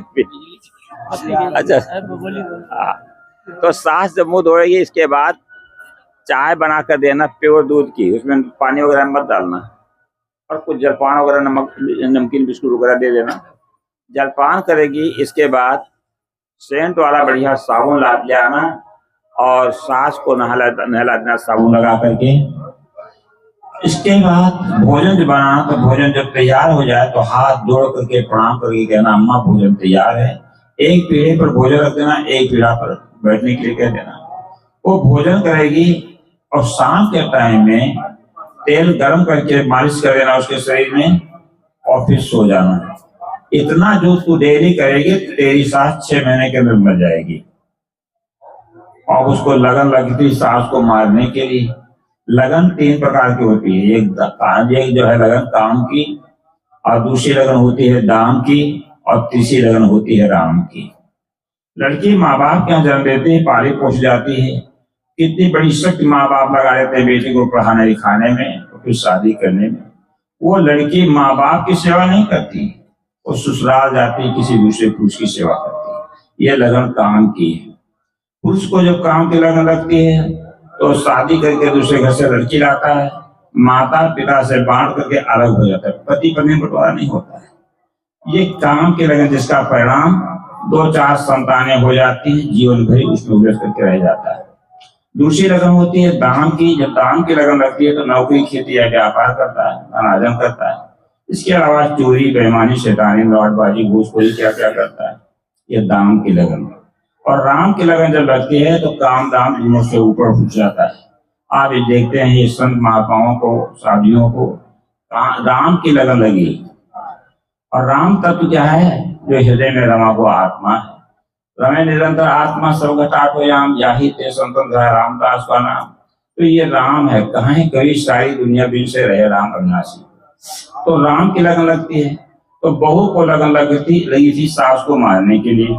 सुबह उठती है और सास के चरणों में अपने शीश को रख देती है। आप ही किसी के सामने सिर झुकाओ तो उसका हृदय झुक जाएगा तुम्हारे सामने। तो कहने मतलब है तो सास की सर प्रणाम करती है, फिर चाय बना कर देती है और इसके बाद भोजन बना करके वैसे दिया। साबुन बढ़िया से मंगा करके उसके सिर लगा के नहला भी दिया। इसके बाद भोजन बना कर देती। फिर शाम को तेल मालिश करके उसके शरीर में मालिश कर दिया, तेल गरम करके प्रणाम करके सो जाता है। सास ने सोचा कि ऐसी बहू किसी को शायद नहीं मिली होगी, बड़ी सेवा करती है। 2-4 दिन तक सेवा किया तो सास एकदम फूल के कुप्पा हो गई और गले में चाबी के गुच्छा जो पहन रखी थी बूढ़ी, उस गुच्छा उतार कर देती कि बेटी ये तुम तुम ही मालकिन हो, इसको संभालो। चांदी के रुपया गाड़ के रखी थी बुढ़िया, वो भी दे दिया। बहू ने सोचा सास अब इतना मारने लगी, इनको घर की मालकिन बना दी, अब सास को मारना अच्छा नहीं। बेचारी विचार करते करते रो पड़ती है, आंख से आंसू गिरने लगे उसके और दौड़ी गई महात्मा जी के पास। महात्मा जी के चरणों में गिर पड़ती है कि महाराज मेरी सास को बचाइए, मेरी सास को बचाइए। कहा क्यों? कहा सास तो हमको घर की मालकिन है, लड़की वड़की कुछ नहीं है, मेरी सास को बचाइए। महात्मा ने कहा देखो ऐसे तुम देरी करती रहोगी तुम्हारी सास नहीं मिलेगी। अब जरा विचार कर सकते हो, अगर बहू को यह सास की सेवा करे और सास से बहू को बेटी के तुल्य प्यार दे तो झगड़ा क्यों होगा? थोड़ी सी बात मैंने कह दिया और मैं अपनी वाणी विराम दूंगा। जो साहब जी आ गए कि बातें को सुनो। तो ये मन को परखना है, मन को देखना है। संत महात्मा मन की गतिविधि को बतलाते हैं और उस पर चलना की आवश्यकता है। बोलो सद्गुरुदेव की जय। पूज्य श्री साहब जी की ओर से आज्ञा है। आज्ञा पालनार्थ एक भजन प्रस्तुत है। मुक्ति का प्राणे तो जतन कर ले रे, मुक्ति का प्राणे तो जतन कर ले, रोज थोड़ा थोड़ा गुरु का भजन कर ले, रोज थोड़ा थोड़ा प्रभु का भजन कर ले। मुक्ति का प्राणे तो जतन कर ले रे, सत्संग का प्राणे तो जतन कर ले, रोज थोड़ा थोड़ा प्रभु का भजन कर ले, रोज थोड़ा थोड़ा गुरु का भजन कर ले। गुरु को भजेगा तो गुरु का हो जाएगा, हरि को भजेगा तो हरि का हो जाएगा। आत्म भक्ति से आत्मा का मैल धुल जाएगा, भक्ति से आत्मा का मैल धुल जाएगा। आत्मा के साथ मन कर ले रे, आत्मा के साथ मनन कर ले, रोज थोड़ा थोड़ा, रोज थोड़ा थोड़ा गुरु का भजन कर ले, रोज थोड़ा थोड़ा प्रभु का भजन कर ले।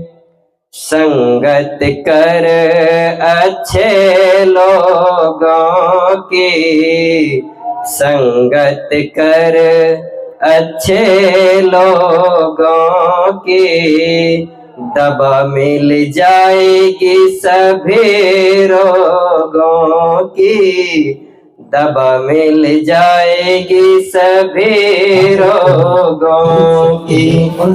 जीवन को अपना चमन कर ले रे, जीवन को अपना चमन कर ले। रोज थोड़ा थोड़ा प्रभु का भजन कर ले, रोज थोड़ा थोड़ा गुरु का भजन कर ले।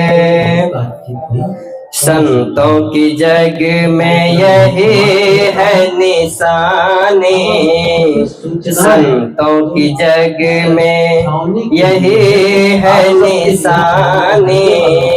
सुंदर कर्म और मीठी वाणी, सुंदर कर्म और मीठी वाणी।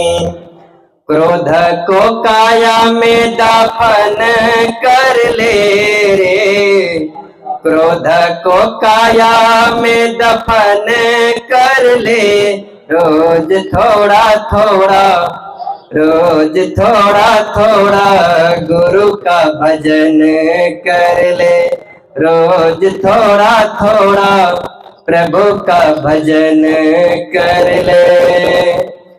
जग के झमेले से बाहर निकल कर, जग के झमेले से बाहर निकल कर, तू गुरु भक्ति के पथ में चल कर, तू गुरु भक्ति के पथ में चल कर। आत्मा का हरि से मिलन कर ले रे, आत्मा का हरि से मिलन कर ले। रोज थोड़ा थोड़ा प्रभु का भजन कर ले, रोज थोड़ा थोड़ा गुरु का भजन कर ले। आज ये समय मिला कल नहीं पाएगा, आज ये समय मिला कल नहीं पाएगा। बीत गया तो फिर बहुत पछताएगा, बीत गया तो फिर बहुत पछताएगा। आज ही से गुरु को नमन कर ले रे, आज ही से गुरु को नमन कर ले। रोज थोड़ा थोड़ा गुरु का भजन कर ले, रोज थोड़ा थोड़ा प्रभु का भजन कर ले। मुक्ति का प्राणे तू जतन कर ले रे, मुक्ति का प्राणे तू जतन कर ले। रोज थोड़ा थोड़ा प्रभु का भजन कर ले, रोज थोड़ा थोड़ा गुरु का भजन कर ले। बोलिए सद्गुरुदेव की जय। साहिब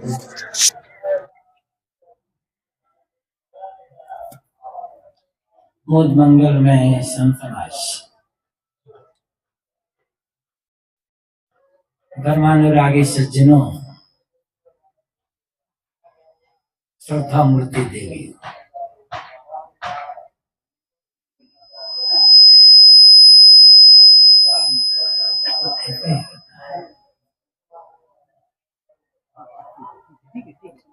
पिछले 2 दिनों से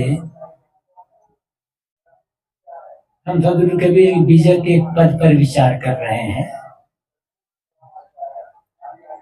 उस पर थोड़ा और विचार करें। नर हरि लाग दो विकार बिन ईंधन, मिले न बुझावन हारा। आवाज और पतली करो। मैं जानो तो ही से व्यापे जरत सकल संसारा। सद्गुरु कबीर कहते हैं कि जिस आग में तुम जल रहे हो, तुम्हारे भीतर इस आग को किसी दूसरे ने नहीं लगाई है।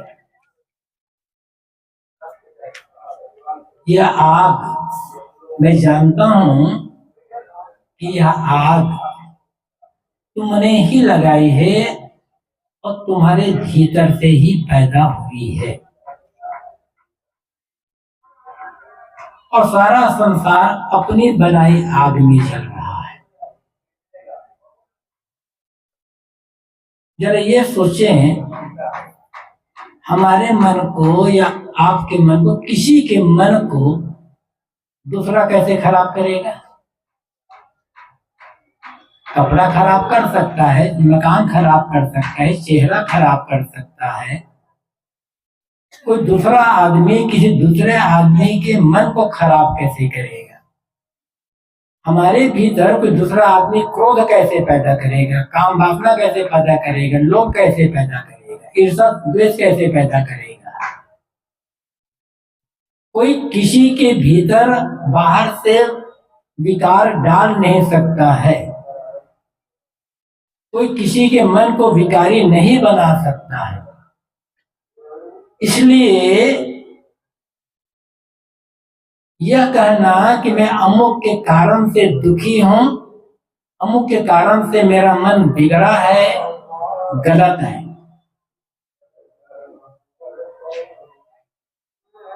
अपने मन को हर आदमी खुद बिगाड़ता है। दुखी आदमी स्वयं के अज्ञान से होता है। कोई गाली दे सकता है आपको, कोई निंदा कर सकता है। दुनिया में दूसरे लोग हमें और आपको बहुत कुछ दे सकते हैं, बाहरी चीजें तो देते ही हैं, कपड़ा लत्ता भोजन पानी रुपये पैसे मठ मकान के तो देते हैं। लेकिन दूसरा आदमी हमें दुख नहीं दे सकता। दुखी हम होते हैं अपने ही अज्ञान के कारण, अपनी नासमझी के कारण।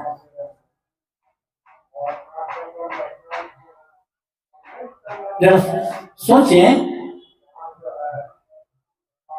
एक आदमी हाथ में एक गिलास है, गिलास में पानी भरा है, तो पानी भरा गिलास लेकर के वह आदमी खड़ा हुआ है। पीछे से एक आदमी आया और धक्का दे दिया। धक्का लगने से गिलास का पानी गिर पड़ा। अब प्रश्न ये है कि गिलास का पानी क्यों गिरा? अभी तक तो गिलास हाथ में पकड़ा था और गिलास में पानी भरा था, अभी तक तो गिरा नहीं था, लेकिन अब क्यों गिरा वो गिलास का पानी? आप कहेंगे कि उस आदमी ने धक्का दिया इसलिए वो पानी गिरा। उत्तर सही होते हुए भी पूरा सही उत्तर नहीं है। देखने में लगता है कि उत्तर सही है, कि धक्का न लगता तो पानी न गिरता।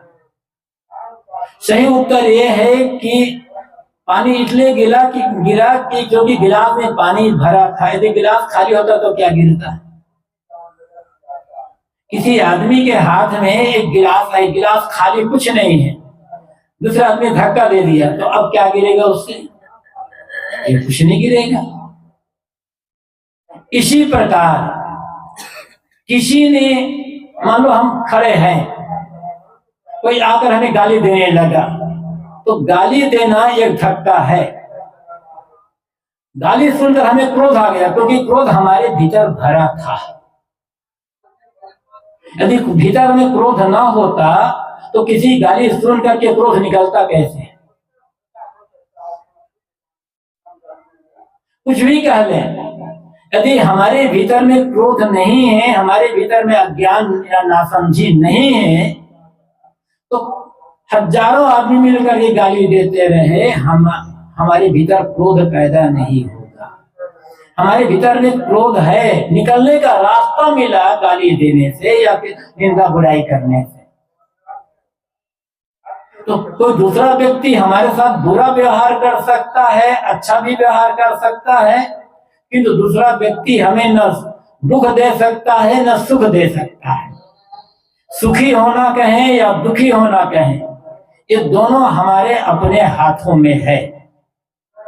दुर्भाग्य यह है कि आदमी सुखी होना नहीं जानता, तो बराबर थोड़ी थोड़ी बातों को लेकर, अनावश्यक बातों को लेकर, जिन बातों का कोई मूल्य नहीं होता, उन बातों को लेकर आदमी दुखी होता रहता है अपनी कमजोरी से। इधर साहब कहते हैं, मैं जानो तो ही से व्यापी जगत का संसारा। मैं जानता हूं कि जिस आग में तुम जल रहे हो, जिस दुख से तुम पीड़ित हो, वह आग तुम्हारी अपनी लगाई हुई है, वह दुख तुम्हारा अपना बनाया हुआ है।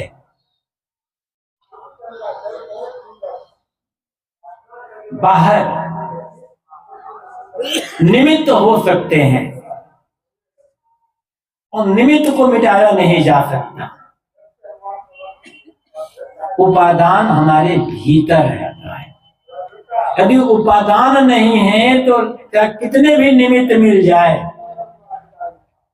कार्य नहीं होने वाला। जैसे एक उदाहरण है, उपादान और निमित्त में अंतर क्या है? उपादान निमित्त किसे कहते हैं? जैसे मिट्टी उपादान है, निमित्त क्या है? किसान, किसान का चक्र दंड आदि, ये निमित्त है। किसान ने कुम्हार, कुम्हार है, उसका चक्र है, उसका डंडा है, और मिट्टी ना हो तो कुम्हार घड़ा बनाएगा? तो घर रूपी कार्य होने के लिए मिट्टी रूपी उपादान होने की आवश्यकता है। उपादान है तो निमित्त मिलते रह जाएंगे। ऐसे उपादान है हमारे भीतर का अज्ञान, हमारे भीतर की नासमझी, हमारे भीतर के विकार। निमित्त तो मिलता रहेगा, कोई निंदा करेगा, कोई बुराई करेगा, कोई गाली दे देगा, कोई चांटा मार देगा, कोई हमारे किसी चीज को बिगाड़ देगा। निमित्त दुनिया जिंदगी भर मिलते रहेंगे, किंतु अज्ञान रूपी उपादान नहीं है या नासमझी रूपी उपादान नहीं है तो हम दुखी नहीं हो सकते। हमारे भीतर क्रोध नहीं आएगा। हमारे भीतर क्रोध है, यह स्वीकार करना होगा हमें, तभी उस क्रोध को हम दूर कर सकते हैं। ये कहना कि हमारे भीतर क्रोध है ही नहीं है तो कहां से आ गया? किसी दूसरे ने डाल दिया। तो साहब का ये कहना कि मैं जानो तो ही से व्यापे जगत का संसारा, मैं जानता हूं कि जिस आग में तुम जल रहे हो, जिस दुख से तुम दुखी हो, ये तुम्हारा अपना बनाया हुआ है, आग तुम्हारी अपनी लगाई हुई है। और अपनी अपनी आग में पूरा संसार जल रहा है। जलना जानता है आदमी, बुझाना नहीं जानता। आग लगाना जानता है, बुझाना नहीं आता उससे। इसीलिए साहब ने कहा था कि तुम हरि में लगो। बाहर गुरु ज्ञान, इसको छोड़ करके भीतर की आग को बुझाने वाला और दूसरा कोई है नहीं। ऐसे ही हम अपना कल्याण कर लेंगे। धोखा है, भ्रम है, अहंकार है। लोग यह भी कहते हैं कि गुरु की क्या आवश्यकता है, लेकिन भूल जाते हैं गुरु की क्या आवश्यकता है कहने के लिए कोई गुरु मिला होगा। जीवन ऐसा है कि इसमें गुरु की पदे पदे आवश्यकता होती है। बिना गुरु के हमें बोलना भी नहीं आएगा। किताबें पढ़ करके बाहरी बाहरी ज्ञान हो जाएगा। यदि किताबें पढ़ करके ही विद्या आती तो सरकार को इतने स्कूल, कॉलेज और महाविद्यालय और विश्वविद्यालय बनाने की आवश्यकता न होती। किताबें तो है, किताब अगर कोई भी बच्चा पढ़ ले विद्या आ जाएगी। फिर ये स्कूल, कॉलेज और महाविद्यालय और विश्वविद्यालय बनाने की आवश्यकता क्या है? किताबों से ऊपरी ऊपरी जानकारी मिलती है। आंतरिक भेद, कथन का रहस्य बताने वाला कोई गुरु चाहिए। गुरु ही बताएंगे कि हमारे भीतर आग कैसे लगी और हमें कैसे बुझाना है। इसलिए साहब कहते हैं कि आग तुम्हारी लगाई हुई है और तुम्हें हरि में, गुरु की शरण में लगना होगा, समर्पित कर देना होगा अपने आप को, तब समझ पाओगे। मैं अब प्रश्न ये हो सकता है, कोई प्रश्न कर सकता है, यदि आग हमारे भीतर ही से लगी हुई है, हमने ही लगाई है, आग हमारा स्वभाव ही है, तो स्वभाव तो दूर नहीं होगा, फिर आग बुझेगी कैसे? साहब कहते हैं घबराने की आवश्यकता नहीं है। पानी माँ ही अगिन को अंकुर जरत बुझावे पानी। देखो साहब कहते हैं पानी में आग के अंकुर हैं, मतलब पानी में आग के अंश मिल गए हैं, इसलिए पानी गर्म है। पानी मूलतः गर्म नहीं होता, पानी मूलतः ठंडा होता है, शीतल होता है। आग का संपर्क पाकर पानी गर्म हो गया है। अब जो गर्म पानी है, जो खौलता पानी है, उस खौलते पानी को भी आप आग में जब डालोगे तो खौलता पानी आग को बुझाएगा। यदि पानी गर्म होता तो आग को बुझाता कैसे? तो साहब कहते पानी भले गर्म है, हो गया है, लेकिन गर्मी आग का स्वभाव नहीं है, पानी का स्वभाव नहीं है, गर्मी आग का स्वभाव है। ऐसे ही तुम्हारे भीतर जो विकारों की आग लगी हुई है, ये विकार तुम्हारा स्वभाव नहीं है, ये आगंतुक है, भ्रम से आया है। यदि क्रोध आदमी का स्वभाव होता तो लाख प्रयत्न करने के बाद भी आदमी क्रोध का त्याग नहीं कर सकता था। हजार भगवान मिल करके आग को शीतल नहीं कर सकते। आग आग ही रहेगी, आग गर्म रहेगी, चाहे गंगा ना हो, चाहे गुरु को जप करो, तो भगवान का जप करो, चाहे कुछ भी कर लो, आग गर्म है तो गर्म ही रहेगी, क्योंकि गर्मी, गर्माहट आग का स्वभाव है। पूजा प्रार्थना करने से वो आग की गर्मी शांत नहीं होगी। इसी प्रकार से यदि काम, क्रोध, लोभ, मोह, राग, द्वेष, ईर्ष्या, घृणा, जितने भी विकार हैं, जिन विकारों की आग में हम डर रहे हैं, जिन विकारों के कारण हम परेशान हैं, दुखी हैं, ये विकार हमारा या आपका, जीव का स्वभाव नहीं, उसके स्वरूप में नहीं है।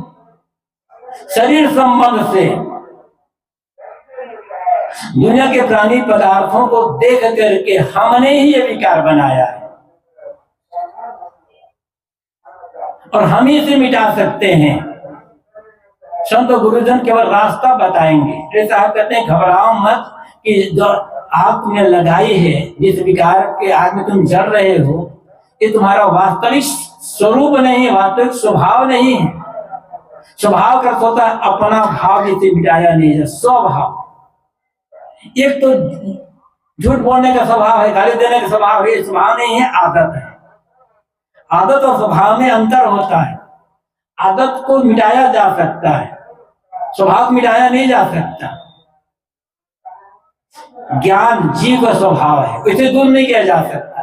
किसी भी खाने में रहेगा जीव, उसमें कुछ न कुछ ज्ञान करे। चींटी भी समझती है कंकर और शकर के भेद को।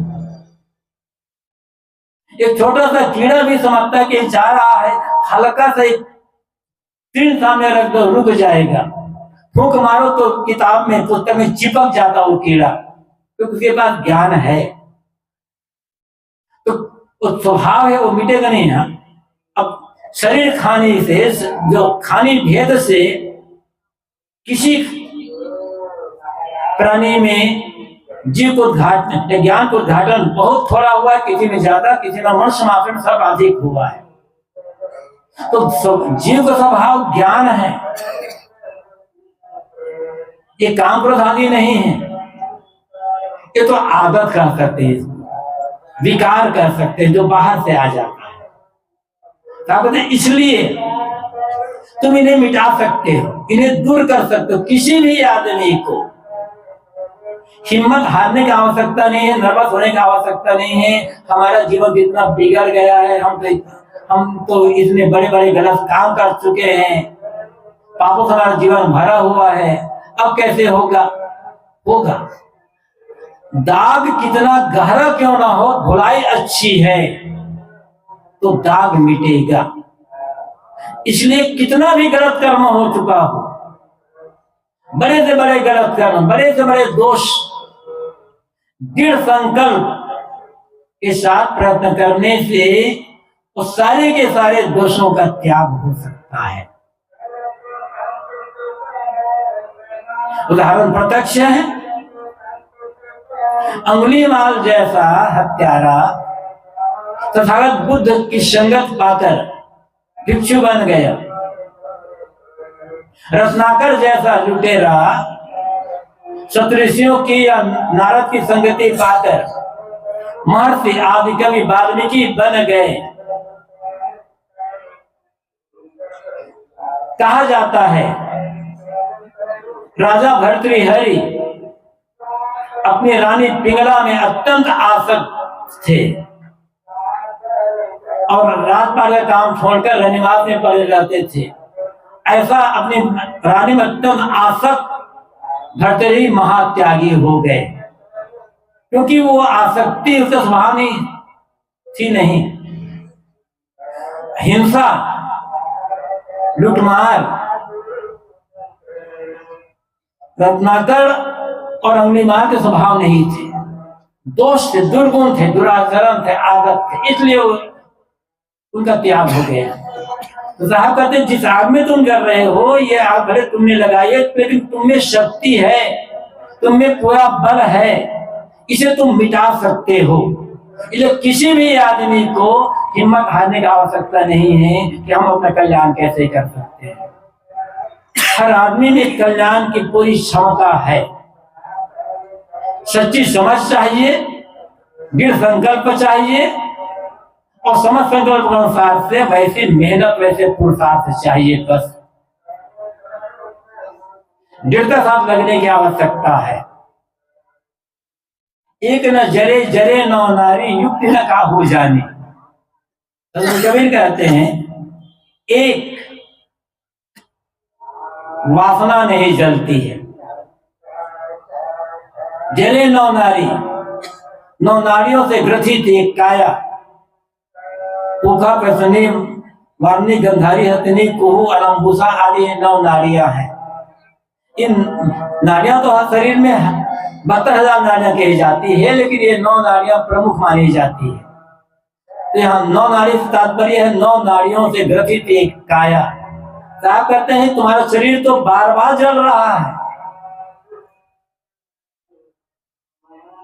किंतु जिसके कारण से शरीर का निर्माण होता है वो वासना नहीं जल पा रही है।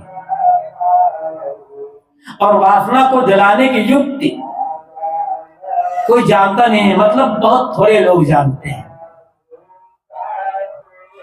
शरीर का मरने से काम नहीं बने, शरीर तो अपने आप मरे, शरीर को मारने कुछ करना नहीं है। रोज रोज हमारा शरीर मृत्यु की ओर जा रहा है, ये प्रकृति का नियम है। समय निरंतर हमारे शरीर को क्षीण कर रहा है, कमजोर कर रहा है।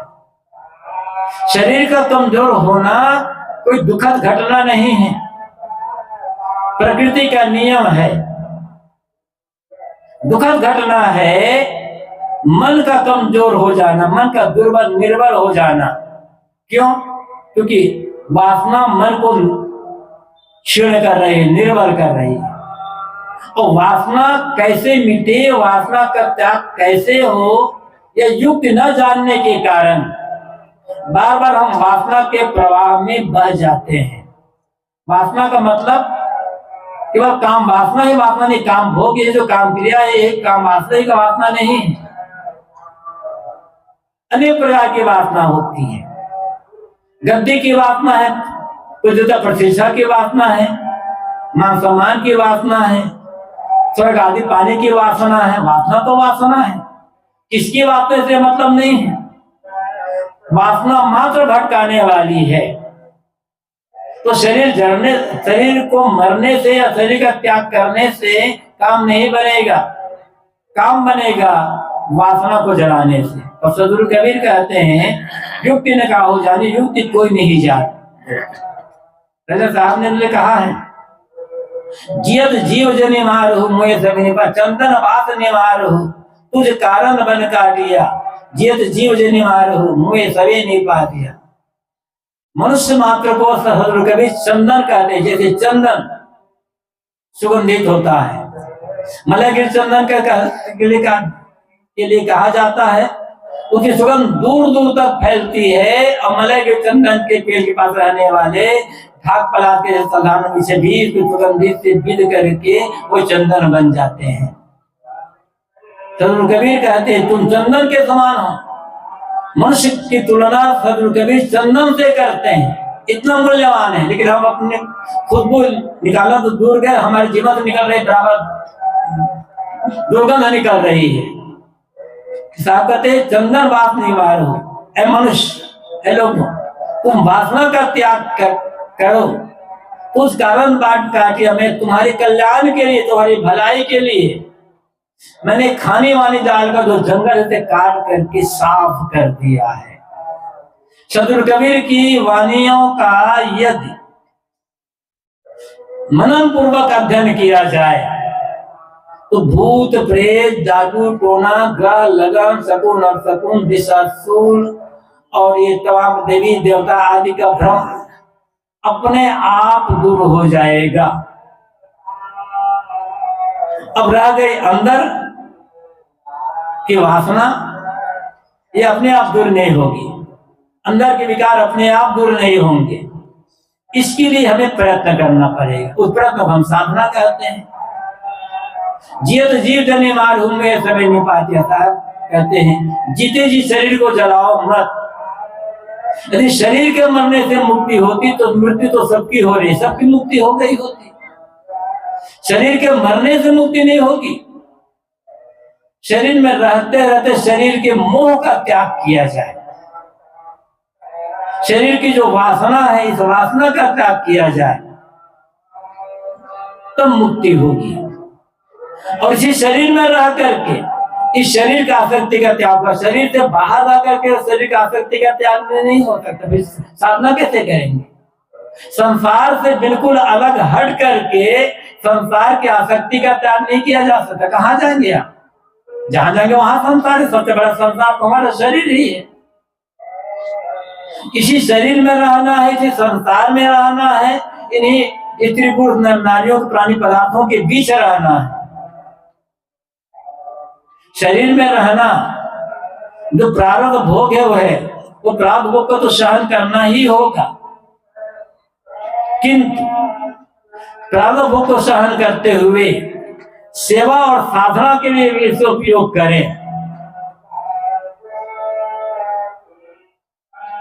तो ये शरीर कल्याण का साधन बन जाएगा। और इसी शरीर में रहकर शरीर के मोह का, शरीर की आसक्ति का त्याग करना होगा। ये समझ लेना होगा कि शरीर मात्र हमें सेवा के लिए और कल्याण के लिए मिला, ये भाव रखकर शरीर का निर्वाह करना होगा। फिर हम समझ लेते हैं ये शरीर जो मानव जीवन मिला हुआ है, मनुष्य शरीर मिला हुआ है, ये तो दुनिया के भोग का आनंद लेने के लिए, बस यहीं से गड़बड़ी हो जाती है।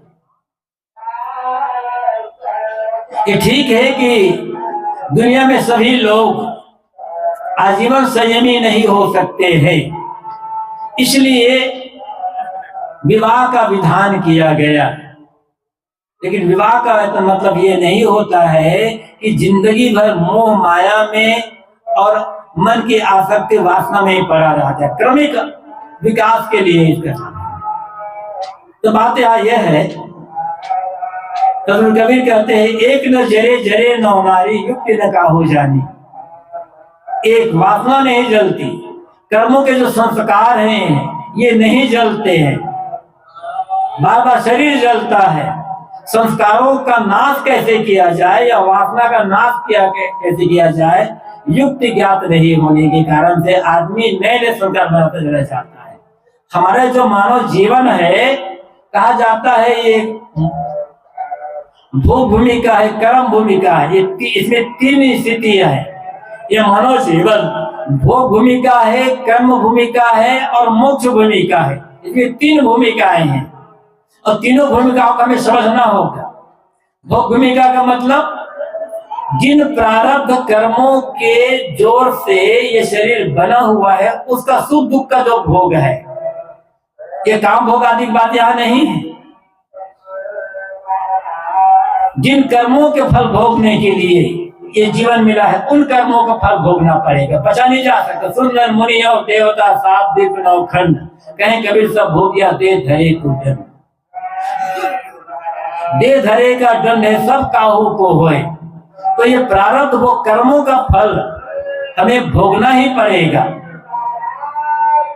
वो पूजा पाठ से कटने वाले नहीं है। ज्ञानी से ज्ञानी जीवन, बाल ब्रह्मचारी जिसे कहते हैं, बचपन के त्यागी के जीवन में भी बड़े बड़े संकट आते हैं, बड़े बड़े दुख, बड़े बड़े रोग आ जाते हैं। इसलिए कहा जाता है ये पूर्व जन्मों के कर्मों का फल भोग है। और कितने ऐसे भी हैं जो दुर्व्यसनी है, दुराचारी है, दुर्गुणी है, खाने पीने कोई साधन, जीवन भर स्वस्थ रह जाते हैं।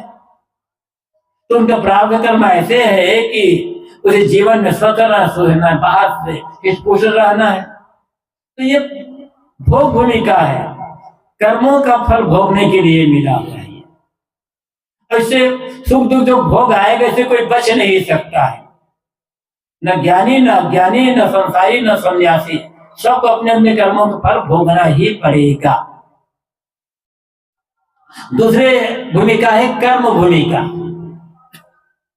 कर्मों फल तो भोगना पड़ेगा, जो फल आएगा, लेकिन अब एक कर्म भूमिका है। हम जो कुछ करते हैं सकाम भाव रख करके, ऐसा कर रहा हूं तो मुझे ऐसा मिलना चाहिए, ये काम करूंगा तो ये मुझे मिलेगा, ये भावना है सकाम भावना। फल की चाहना रखना सकाम भावना है। तो सकाम भावना रख करके हम चाहे पाप करें चाहे पुण्य करें, पाप के संस्कार बनते हैं, पुण्य के संस्कार बनते हैं। पाप कर्म भी बंधन का कारण बनते हैं, पुण्य कर्म भी बंधन के कारण बनते हैं। ऐसा नहीं है कि केवल पाप कर्म बंधन के कारण बनते हैं। पाप कर्म तो बंधन के कारण होते हैं, पुण्य कर्म भी बंधन के कारण बनते हैं। अब कितना है, पाप पुण्य 2 है बेरी, एक लोहा एक सोना केरी। पाप कर्मों के जो संस्कार हैं लोहे की बेड़ी है और पुण्य कर्मों के जो संस्कार है वो सोना की बेड़ी है। अब बेड़ी तो बेड़ी है, बंधन अब किससे बंधे हैं? हाँ, बस यह है कि सोना की बेड़ी है तो काटने के मन के भले बेड़ी है तो सोना, लोभ होता है। लोहा की बेड़ी है तो छोटे बच्चे से जल्दी जल्दी हटा सकता है। इसका मतलब ये है, इसका मतलब ये नहीं पुण्य कर्म नहीं करना, पुण्य कर्म करना है, पाप कर्म तो करना ही नहीं है। मनसा वाचा कर्मणा पाप कर्मों से अपने को बचा करके रखना है, पुण्य कर्म करना है। कैसे करना है? पुण्य कर्म करूंगा तो इस जीवन में और आगे जीवन में मुझे सुख मिलेगा, शांति मिलेगी, मुझे स्वर्ग मिलेगा, ये भाव करके नहीं करना है। पुण्य कर्म करना है एक कर्तव्य भावना से। यदि हम सकाम भावना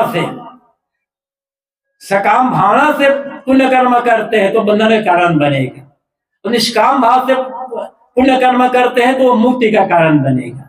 जैसे मेरे पास कुछ रुपये हैं, मुझे सेवा करना है, तो किसी कोई दीन दुखी लाचार है, गरीब है, असहाय है, पीड़ित है, उसके प्रति दया भाव रख करके मैं करता हूं, ये पुण्य कर्म बंधन का कारण बनेगा। लेकिन मैं सोचता हूं मेरे पास पैसा है, मेरी आवश्यकता से ज्यादा है, इसलिए इसे दूसरों को दे दूं, सेवा में लगा दूं, तो वो कर्म क्या हो जाएगा, वो मुक्ति का कारण बन जाएगा। काम वही हो रहा है, एक करुणा भाव रख करके कर रहे हैं, उस जहां फल की चाहना है, एक इसलिए कर रहे हैं हमारे पास ज्यादा है भाई उपयोग से, इसलिए समाज चीजें समाज में दे दें, तो फिर वो बंधन कारण नहीं बनेगा। मैं कह रहा था कि मानव जीवन कर्म भूमि का है, बिना कर्म किए कोई रह नहीं सकता है। अब कर्मों सावधानी रखनी होगी हमें कि सकाम भाव से कर्म करना है, फल भोग की चाहना रख करके, या निष्काम भाव से कर्म करना है। सकाम भाव से कर्म करेंगे, कर्म संस्कार बनते चले जाएंगे, और जब वर्तमान में क्रियमान कर्म होगा तो क्रियमान कर्म पहले संचित कर्मों को बल दे देगा, फिर बारंबार आवागम चलता रहेगा। और निष्काम भाव से कर्म करते क्रियमान कर्म नहीं बनेंगे तो संचित कर्म को बल नहीं मिलेगा, वो उसे फिर आगे बढ़ने के लिए रास्ता नहीं मिलेगा, फिर तो जल जाएगा। इसलिए कर्म तो करना है किंतु निष्काम भाव से करना, और निष्काम भाव से जो कर्म करेंगे तो मानव जीवन मोक्ष भूमि का हो जाएगा। सकाम भाव से कर्म करेंगे तो कर्म भूमि का है, और अनासक्त होकर निष्काम भाव से कर्म करते हैं तो मानव जीवन मोक्ष भूमि का हो जाएगा। तो हर आदमी स्वतंत्र है, जो फल भोग, जो भोग भूमि का है, फल भोग वहां विवश है, उसे हम बदल नहीं सकते। वो अज्ञात है हमारे लिए, हमारे किसके जीवन में कौन सा फल आएगा, कब रोग आएगा, कब व्याधि आएगी, कौन संकट आएगा, कौन दुख आएगा, कौन विपत्ति आएगी, कोई नहीं बता सकता, और जानने की आवश्यकता नहीं। पहले से जान ले तो न हुआ दुख भोगना शुरू कर देंगे। एक सज्जन बता रहे थे कि न हुआ दुख आदमी कैसे भोगता है। एक सज्जन की बेटी पैदा हुई, तो उन्होंने अपनी बेटी की कुंडली बनाई एक पंडित जी से। कुंडली बना करके पंडित जी ने कहा कि तुम्हारी बेटी का 21वां साल बहुत दुखद हो गया, 21वां साल में तुम्हारी बेटी को गड़बड़ होना है। अब उसको दुख शुरू हो गया, अभी बेटी अभी पैदा हुई है, 21वां साल अभी आया नहीं है, दुख शुरू हो गया। महाराज 20 साल तो किसी प्रकार से बीते थे वहां, जब 21वां साल लगा तो 24 घंटा हमारे मन में भय रहता है, पता नहीं बेटी को क्या हुआ, बेटी पता नहीं बेटी को क्या हुआ। 21वां साल बीत गया, बेटी को कुछ नहीं हुआ। तो अभी ये तो कुंडली की बात हुई, लेकिन कोई हमें बता दे, कोई हमें बता दे, देखिए साहब आप सड़क में निकलोगे ना तो आपका एक्सीडेंट हो जाएगा, तो हम सड़क निकलना ही बंद कर देंगे, घर में बैठे रह जाएंगे, तब कोई काम होगा क्या? एक्सीडेंट को कौन बताएगा? अरे जिसका पता ना हो उसी नाम तो एक्सीडेंट है। तो किसके जीवन में कौन सा फल भोग आएगा, यदि कोई जान लेना तभी तो दुख शुरू हो जाएगा। कोई जान नहीं सकता, जानने की आवश्यकता भी नहीं है। हाँ, बस कर्म भूमिका में सावधानी रखनी है, फल वो भूमिका में सावधानी हम नहीं रख सकते, जो होगा देखा जाएगा। कर्म भूमिका में सावधानी रखें, जो करे कर्तव्य भाव से करे, और सकाम भाव छोड़कर निष्काम भाव से करें, तब फिर हमारे कर्म हमारे लिए बंधन कारण नहीं बनेंगे। यहाँ तो बात मैं ये कह रहा था, साहब कहते हैं एक न जरे जरे न नारी युक्ति न का हो जाने। एक वासना नहीं जलती, कर्म संस्कार नहीं जलते हैं, शरीर तो बार बार जल रहा है, किंतु संस्कार को और वासना जलाने की युक्ति कोई नहीं जानता। इसीलिए गुरु में लगने की आवश्यकता है। साहब ने कहा दिया ना कि नर हरि लाख, पहले साहब ने कहा है तुम्हें हरि में लगना है। अब क्यों लगना है आगे कौन तुम बता रहे हैं साहब। दाग में लगी इसे बुझाने के लिए लगना है। वासना कैसे जलेगी इसकी युक्ति जानने के लिए लगना है। बिना गुरु के, बिना रे खेवैया ने या कैसे लागे पार हो, साहब ने कहा। बिना खेवैया के, बिना मल्लाह के ये जीवन ना पार नहीं हो सकती है। तो युक्ति जानना है बस। अब युक्ति क्या है? युक्ति क्या है? जो करें निर्वाह के लिए करें, सेवा के लिए करें, निष्काम भाव से नासक्त होकर के करें, सुख पाने की लालसा छोड़ करके, अधिकार भावना की लालसा छोड़ करके करें, तो यह युक्ति है। और ऐसी युक्ति से होगा क्या है, न संस्कार बनेंगे, न वासना बनेगी, और इसी जीवन में हम अपने कल्याण का पूरा काम कर सकते हैं। कल्याण के काम करने में मनुष्य मात्र को किसी प्रकार की कोई व्यवस्था नहीं है। सुबह मैंने कहा था, इतना धन, इतनी विद्या, इतना पद, इतने प्रतिष्ठा, इतने लोग होंगे तब हम सुखी जीवन जिएंगे, प्रसन्नता से जिएंगे, कल्याण का काम करेंगे। कुछ नहीं है। दुनिया का छोटा से छोटा काम हो, वहां पैसा चाहिए। छोटी से छोटी नौकरी हो तो डिग्री चाहिए। कल्याण के लिए कितना पैसा चाहिए? और कल्याण करने के लिए कौन सी डिग्री चाहिए? इसलिए कल्याण का काम है वो सबसे सस्ता काम है और सबसे सरल काम है। समझ होनी चाहिए बस, और समझ के साथ संतों की संगति में लग करके उनसे जुड़ करके एक रस साधना मार्ग में लगने के, मेहनत करने की आवश्यकता है। इसी जीवन में, इसी धूल धक्कर भरे संसार में, हल्ला गुल्ला भरे संसार में रह करके हम अपने कल्याण का काम कर सकते हैं। ये जीवन तो हमारा आनंद से व्यतीत होगा ही सदा सदा के लिए। सामने का बसे आनंद अटारी, सदा सदा आनंद के अटारी का हमारा निवास हो जाएगा। हर आदमी स्वतंत्र है, समझना है, समझ करके लगना है। और इसे समझने के लिए ही हम और आप इस कुंभ मेला में आए हुए हैं कि सदगुरु कबीर की वाणियों के परिप्रेक्ष्य में हम अपने जीवन को कैसे आनंदमय बनाएं और कैसे कल्याण का काम कर सके। सदगुरु कबीर की वाणियों को पढ़ना है, समझना है, मनन करना है, और जो मनन में आ जाए उसका आचरण कर कल्याण का काम करते हुए जीवन सार्थक बनाना है। अपनी वाणी को विराम देता हूं।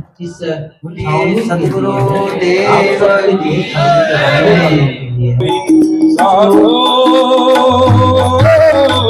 ये मुर्दों का गाँव, साधो ये मुर्दों का गाँव, साधो